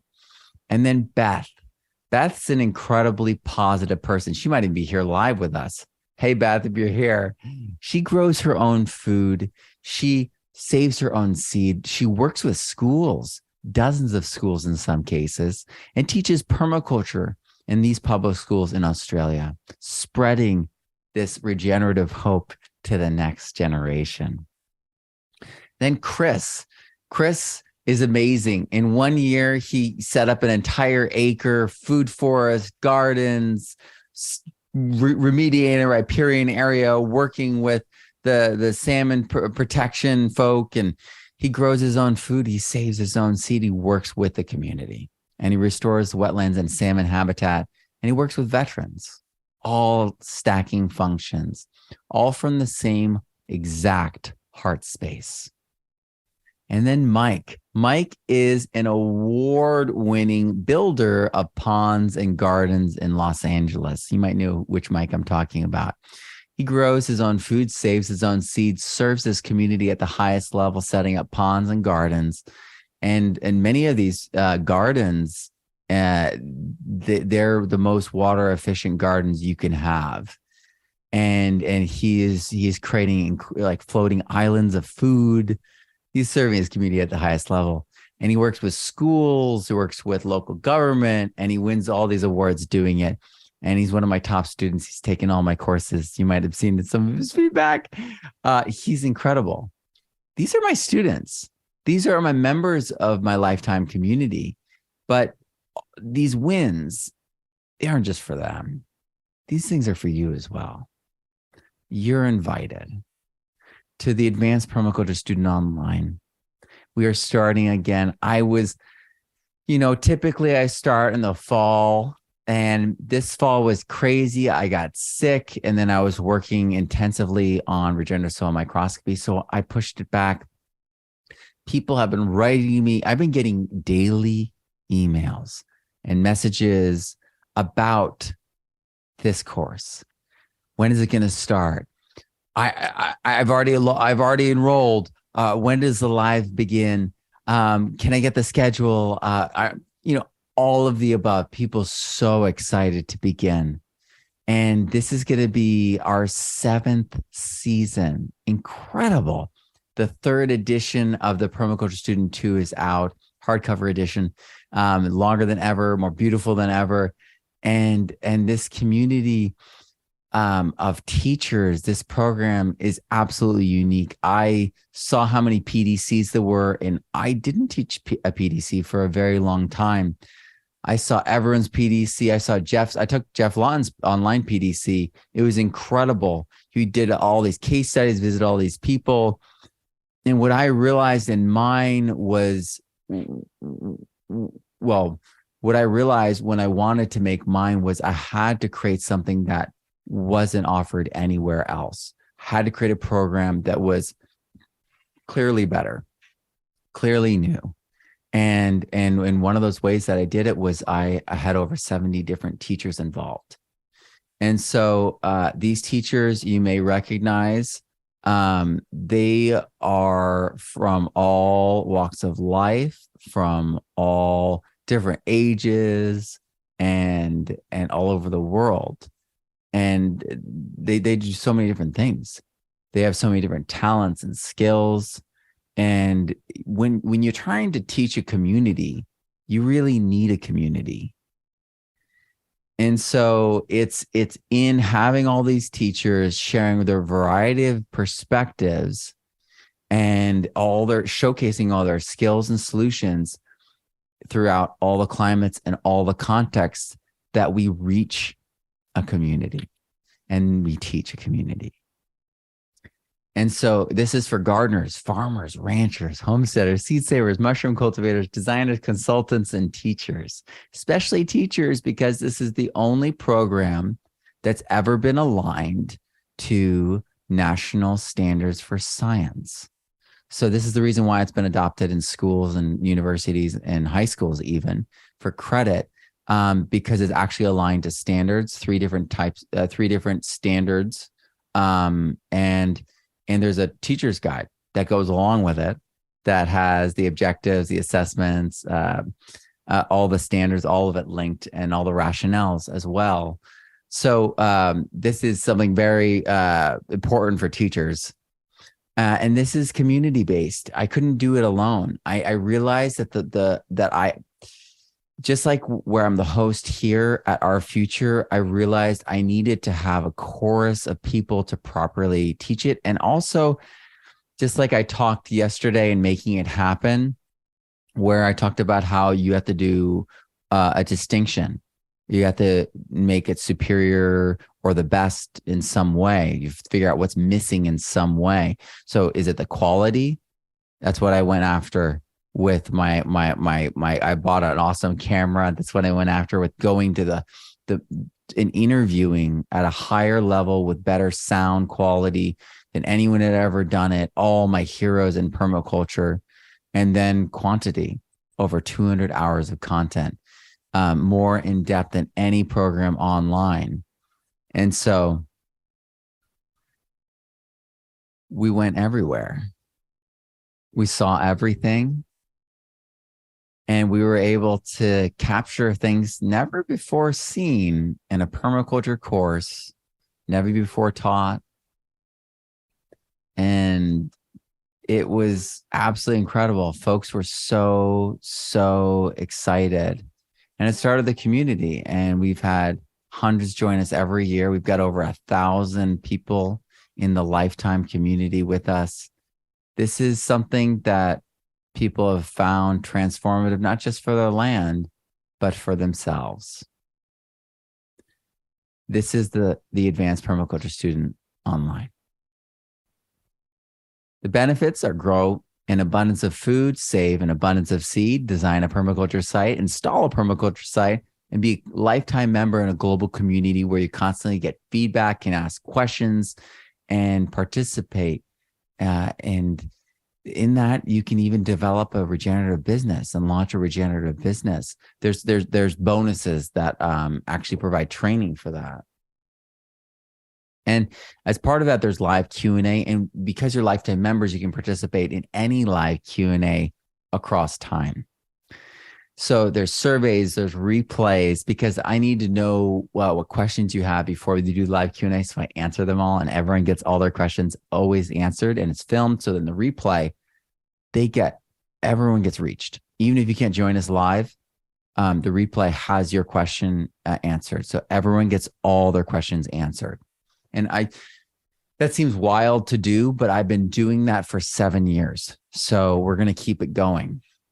And this course gives people clarity, gives people direction. And when you are prepared, when you are ready for anything, it gives you peace of mind. And it's project-based and student-centered. So we're going to actually create our sites for the advanced permaculture the advanced permaculture design certification. So it's a PDC, standard 72-hour permaculture design course. You get your certification when you create your design. But then when you make your design real, or you launch a business, a regenerative business, or a service or nonprofit or something like that, that is your advanced, where you've applied it and made it real. Because don't we want people to be honored for making permaculture actual and real? Yeah. As a teacher with a master's degree, it didn't make sense to me to actually have the reward be for doing the simulacra, for doing the simulation of the actual. You're actually not supposed to do that. And I know Bill was a university professor. He never actually took developmental psychology and educational psychology. And the reality is, you don't want to actually reward that step in the process. You want to reward them doing the designs and then installing it and making it real, because that's the full circle of cognition and action. And from that space is where we actually have the most growth and understanding and development. So I had to do it that way. And then it had to be student-centered. So it had to be around what you wanted to do and how you wanted to apply permaculture. And that's why I was like, it could be, a nonprofit. It could be a service. It could be an event. Like if you have an annual seed swap that you develop in a gathering every year, and you've got like a couple hundred people gathering every single year, and it becomes a staple for your town. Holy cow. What an incredible social permaculture people care thing you've done. Wow. So I don't want to limit anyone, I want to make sure that all of that's open, because that's real permaculture and that's real teaching. When you actually have people not with the idea of doing it, but you actually have them do it. You don't kick them out after a year when they can prove that they understand it conceptually. You actually keep them in the community and grow and build them and invest more in each other so that we can have a beautiful world come out of it. So that's a little bit of the teacher, the master's degree, developmental psychology stuff coming out, but that's really the truth. We need to make these things authentic learning experiences. We need to make it real, and then we need to refine it, because anything less than lifetime access in a community that makes things meaningful, you're doing a disservice to yourself and our collective future. Because, man, we need to do it together. We can't create things in a vacuum. I always tell people, the pyramidal structure of things, it just doesn't work any longer. That's like 80s think. Like that system's broken. It's in this this beautiful chorus of voices, and you can have a lead vocalist, but you need the band. You know what I mean? Like I'm hosting, and I've definitely done extra talks at RFuture, but man, I needed all those voices. I needed their different voices. I needed their different thoughts to make this incredible experience for all of us to take part in, because it's for all of us. And so I really truly believe in doing things to create that lasting effect. And lifetime access is one of those. And I've seen it. I love seeing so many of my students over time grow and take on so many things themselves. So this is the first accredited permaculture program ever in North America. It's the first one accredited for actual credit in a public school environment. And it's peer reviewed, it's standard based, and it's fully cited. It has a private social network, so you can socialize with people, but it's not on Facebook, it's not on Twitter. It's on this thing called Circle, and it's just for us. And you don't have to do the reading if you don't want. You can just listen. I made an audiobook for this. And so it's the course, it's the book, it's the audiobook, and then it's a whole bunch of bonus ebooks, incredible bonus ebooks that will inspire you. And some of them will be your guides when you're making your plans. And right now, it's up to 60% off. So this is an incredible opportunity. We have amazing options with bonuses. If you're and if you've ever had challenges with soil, maybe some of the things I've mentioned already, you might want to check out some of these bonuses, because it's one of my most popular courses, Introduction to Regenerative Soil, over 30 hours. It's a $250 value. That's a bonus. So you can dive deep with that. And you can learn all about the cycles, the patterns, pH, everything under the sun when it comes to the soil. And putting that together is how you truly understand, from a cyclical point of view, what regenerative soil truly is. Soil is that bedrock that permaculture all thrives upon. If you don't have good soil, none of your permaculture systems and sites are going to work, because soil is where everything comes from and everything returns to. Another bonus is Regenerative Entrepreneurs and Experts. This is a huge program.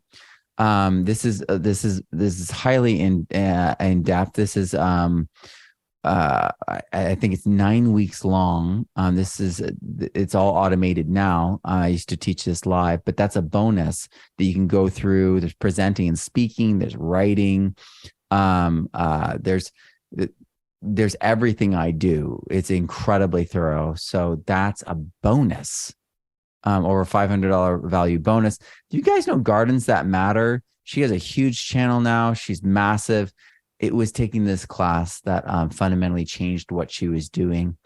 And so a lot of people launch their businesses and change their businesses because of that. It's a $500 value. That's included. So you can learn what I do and figure out how I make a living supporting my entire family. You can become that regenerative entrepreneur and launch your next big idea. And this course and these bonuses together are over $7,000 in value.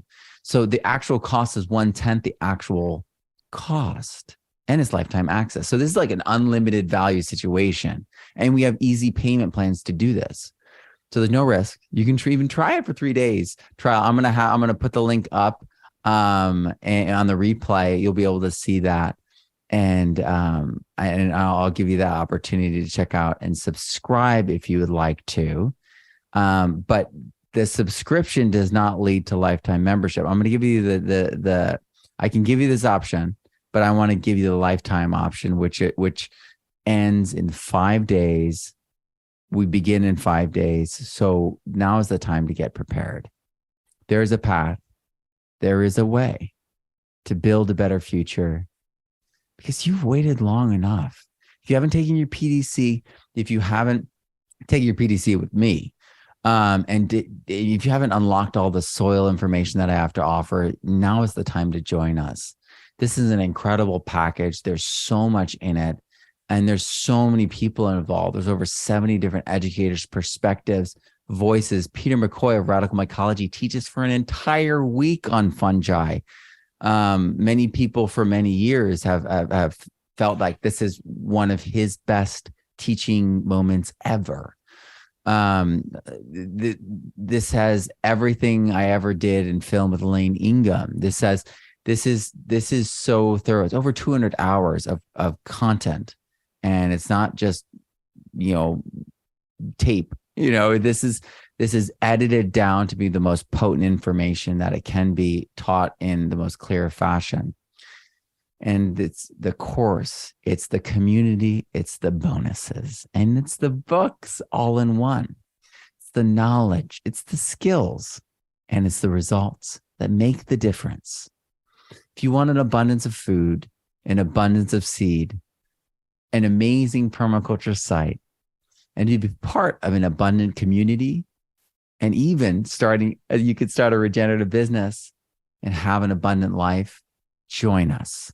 We begin January 30th. I know that's crazy. It's so soon. It's happening so soon.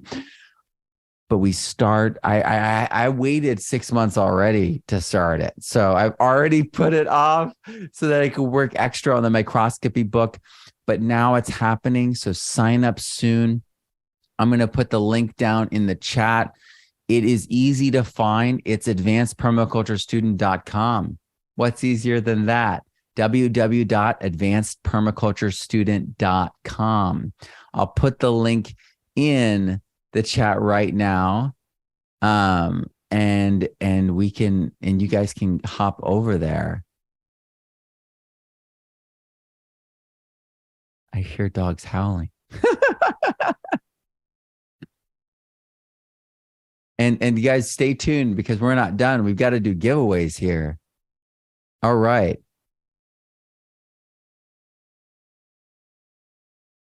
Thank you all for being here.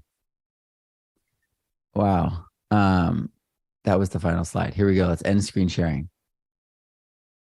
All right. You've made it. Thank you for your patience. Folks are in the snow in New Hampshire. What part of New Hampshire, Leanne? I went to school at Holderness, right above Plymouth State, up the hill. That's wild. I love New Hampshire, but I know what that cold is like too. Woo! Thank you all for being here and participating in this. I appreciate you all so very much. AdvancedPermacultureStudent.com is the website. Go check that out. There's payment plans, 60% off, wildness. And on the replay, I will put up the subscription with a free 3-day trial for you guys to try out that route. But remember that it is subscription. And it is not the lifetime access pathway. I see that there are students of mine from APSO in here. Keep in mind for the second giveaway that you're not allowed to compete. But depending on when you joined APSO, the Advanced Permaculture Student Online, you might not have this first one. So let's see.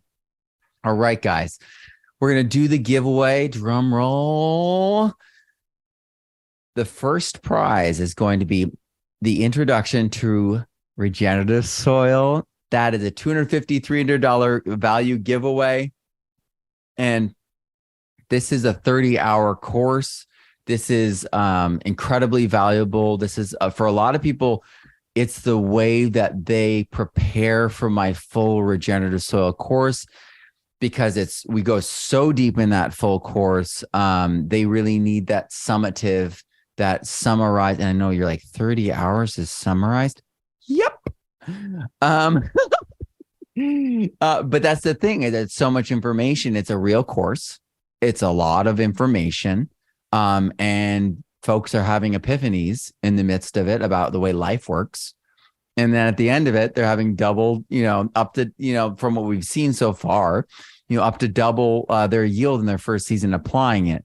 So it's worth it. And it's proven, and people are loving it. So let me find my place. Wow, there's so many comments, so much talk. Oh my word. Thank you for being here. All right. Now the first giveaway, Introduction to Regenerative Soil. The question is, what are you going to make happen this year?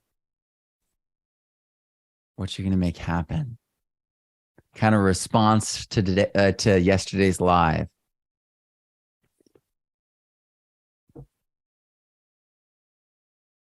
Ah.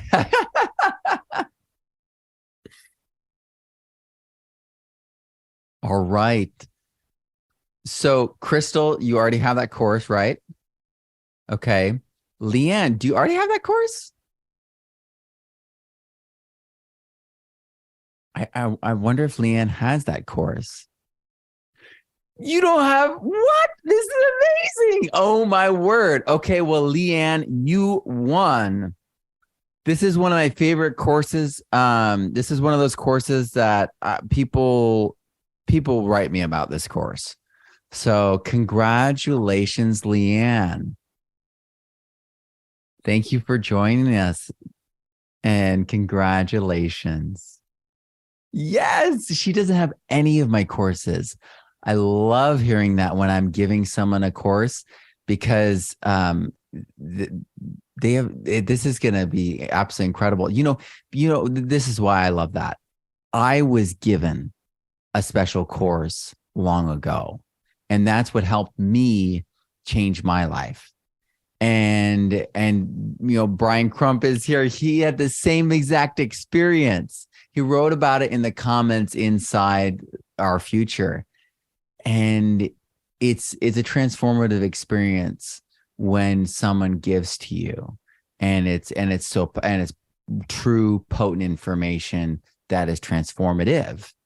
So I'm so happy. I love it. I love doing it. Thank you for being here. Okay. Okay, number two, this is for $1,000 giveaway. This is for the Advanced Permaculture Student Online. Okay. This includes the physical book, the hardcover book. Yes, that's the hard. Crystal's holding it up. And this is the real McCoy. This is what we were just talking about that entire time. It's buffering. Oh my word. Ah! Am I back? Tell me if I'm back. Because I want everyone to hear the question. We're good. We're back. All right, here we go. The second question. $1,000 course, hardcover book. The Advanced Permaculture Student Online. Ready? What are you planting that is new this season?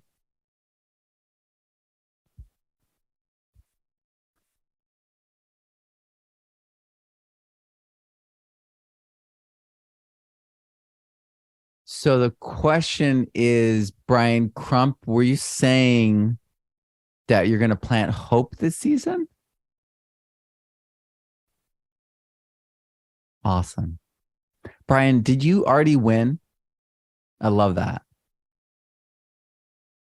That's the biggest seed. It is the biggest seed. You won Bokashi. Oh, you won the Bokashi balls. Holy cow. Whoa. I've only been given the Bokashi balls once, and I've known him for like 10 years. Oh, my word. You are lucky. So Dahlia's, that is Kylie. Kylie, are you in the Advanced Permaculture Student Online? No. Oh my gosh. Oh my gosh. This is amazing. This is awesome. Congratulations, Kylie. Wow. Wow. Well, yeah, Brian is also an amazing artist. I couldn't get your art to show up. He was telling me about all his art. He sent me a Google image. I didn't have permission to view the Google image, and I'm moving so fast and trying to get to things. Man, it's okay. So send it again. I want to see what your artwork is. And thank you, everyone, for your enthusiasm, for participating, for your graciousness with each other, for your warmth, for your excitement and your enthusiasm. Oh, man, I love it. So many people won. So many giveaways. I am always going to do it this way in the future. I love sharing. I love giveaways. And again, this isn't the only one we're going to do like this. We're going to do Our Soil 2023, plan it probably for this fall. And I'm thinking we do giveaways in the morning and at night so that we have like 2 lives. And in the middle, we have the pre-recorded talks. So we start the day with me doing those talks live, right? And then doing giveaways to get everyone really excited. And then we have the pre-recorded talks, because then I'm not going crazy all day bouncing around. And then at the end of the day, we do our panels and our finale talks, and we do another live giveaway. That way we reach more people. I love this format. So I hope that you guys like it too.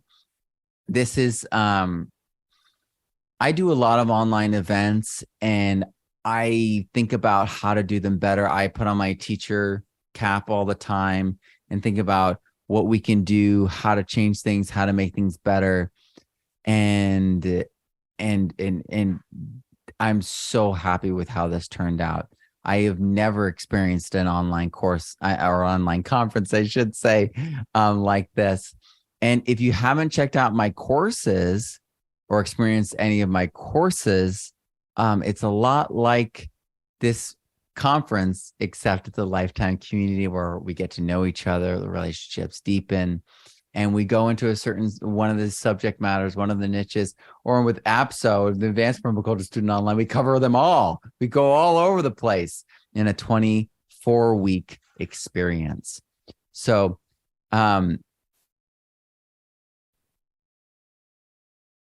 Leanne says, I think I won something last night. If you want to give the other class to someone who hasn't won anything,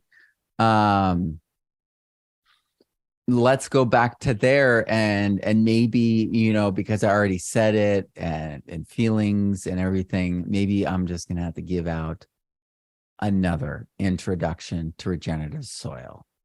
So let's go back to your comment, because we're here to do that. Okay. Wow, we've had a lot of comments. Let me see if I can find that. So what are you going to make happen this year?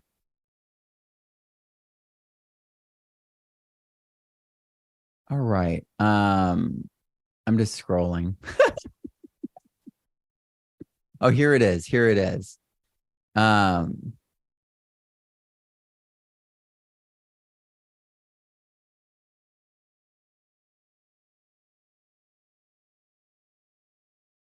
Okay. Is that clean my house? All right. So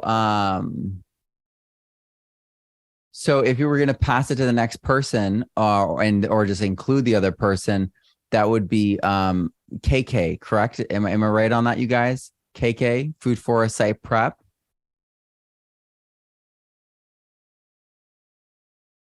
Am I correct on that? Help me out here. Yes, excellent. All right. So KK, congratulations. Let me write that down. I'm just going to add you in. You're just going to get it too, because Leanne, hadn't won any courses either. So let's have people win some courses, right? Let's celebrate. That's what RFuture is about. RFuture is about celebrating all the unique contributions that we have. And that's kind of what the Advanced Permaculture Student Online is as well. I'm going to put that link in there one last time. The Advanced Permaculture Student Online is a community where we celebrate all the many voices, all the many permutations on the regenerative spectrum of solutions, of partnering with nature, of finding how we can regeneratively interact and connect with the natural world around us. And many of you know, and I recognize your names. Many of you know Crystal's here. Permaculture, that in that community is so strong. That we live people care, and so please consider joining that community. Advancedpermaculturestudent.com, www.advancedpermaculturestudent.com is the website. Check it out. 60% off. We start Monday. It's starting so soon. But if you're interested in getting your PDC or your advanced PDC, making it real, if you're interested in learning all the mycology and the soil and what are everyone doing? They're all over the place. We're going to learn it all. We're going to see it all at enough depth so you really understand how they work. And then you actually can implement it. Thank you so much. I'm Matt Powers. Grow abundantly, learn daily, and live regeneratively. This was the best RFuture I have ever had, and I owe it all to you. You've made it so wonderful. You've been an incredible audience. You've all participated and made all these giveaways so fun, so vibrant and active and wild. And the speakers have felt it. They've all written to me and thanked me.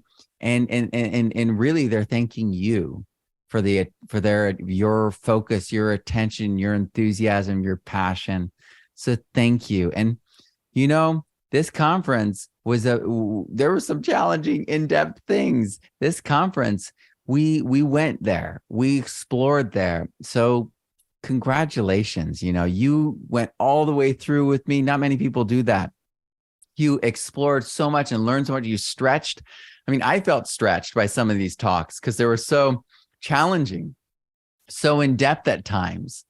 And we went there and you did that. And that is the spirit of the growth mindset. And in that space, anything is possible. In that space, everything is possible. So thank you so much for being part of that. Thank you so much for being part of RFuture. I'm Matt Powers. Grow abundantly, learn daily, and live regeneratively. And I will see you soon. I'm going to post this replay as soon as possible. If you enjoyed RFuture this year, please consider going to rfuture.world, r-future.world, and owning it. You can own the whole event. You can listen to the audio. I'm going to be adding the audio on Thursday and Friday this week, so that will be up for everyone. But if you would like to own it, now is the time. Go to the website. It's only $49. It was 7 days, including today, of talks and interaction and inspiration. You can keep it. You can extend the feelings. You can keep the feelings. You can make them last and take it with you. And you can even go even further with Regenerative Entrepreneurship Intensive. So check all that out. It has been an absolute honor. Have a wonderful, wonderful 2023. And thank you. Have a great one, everyone.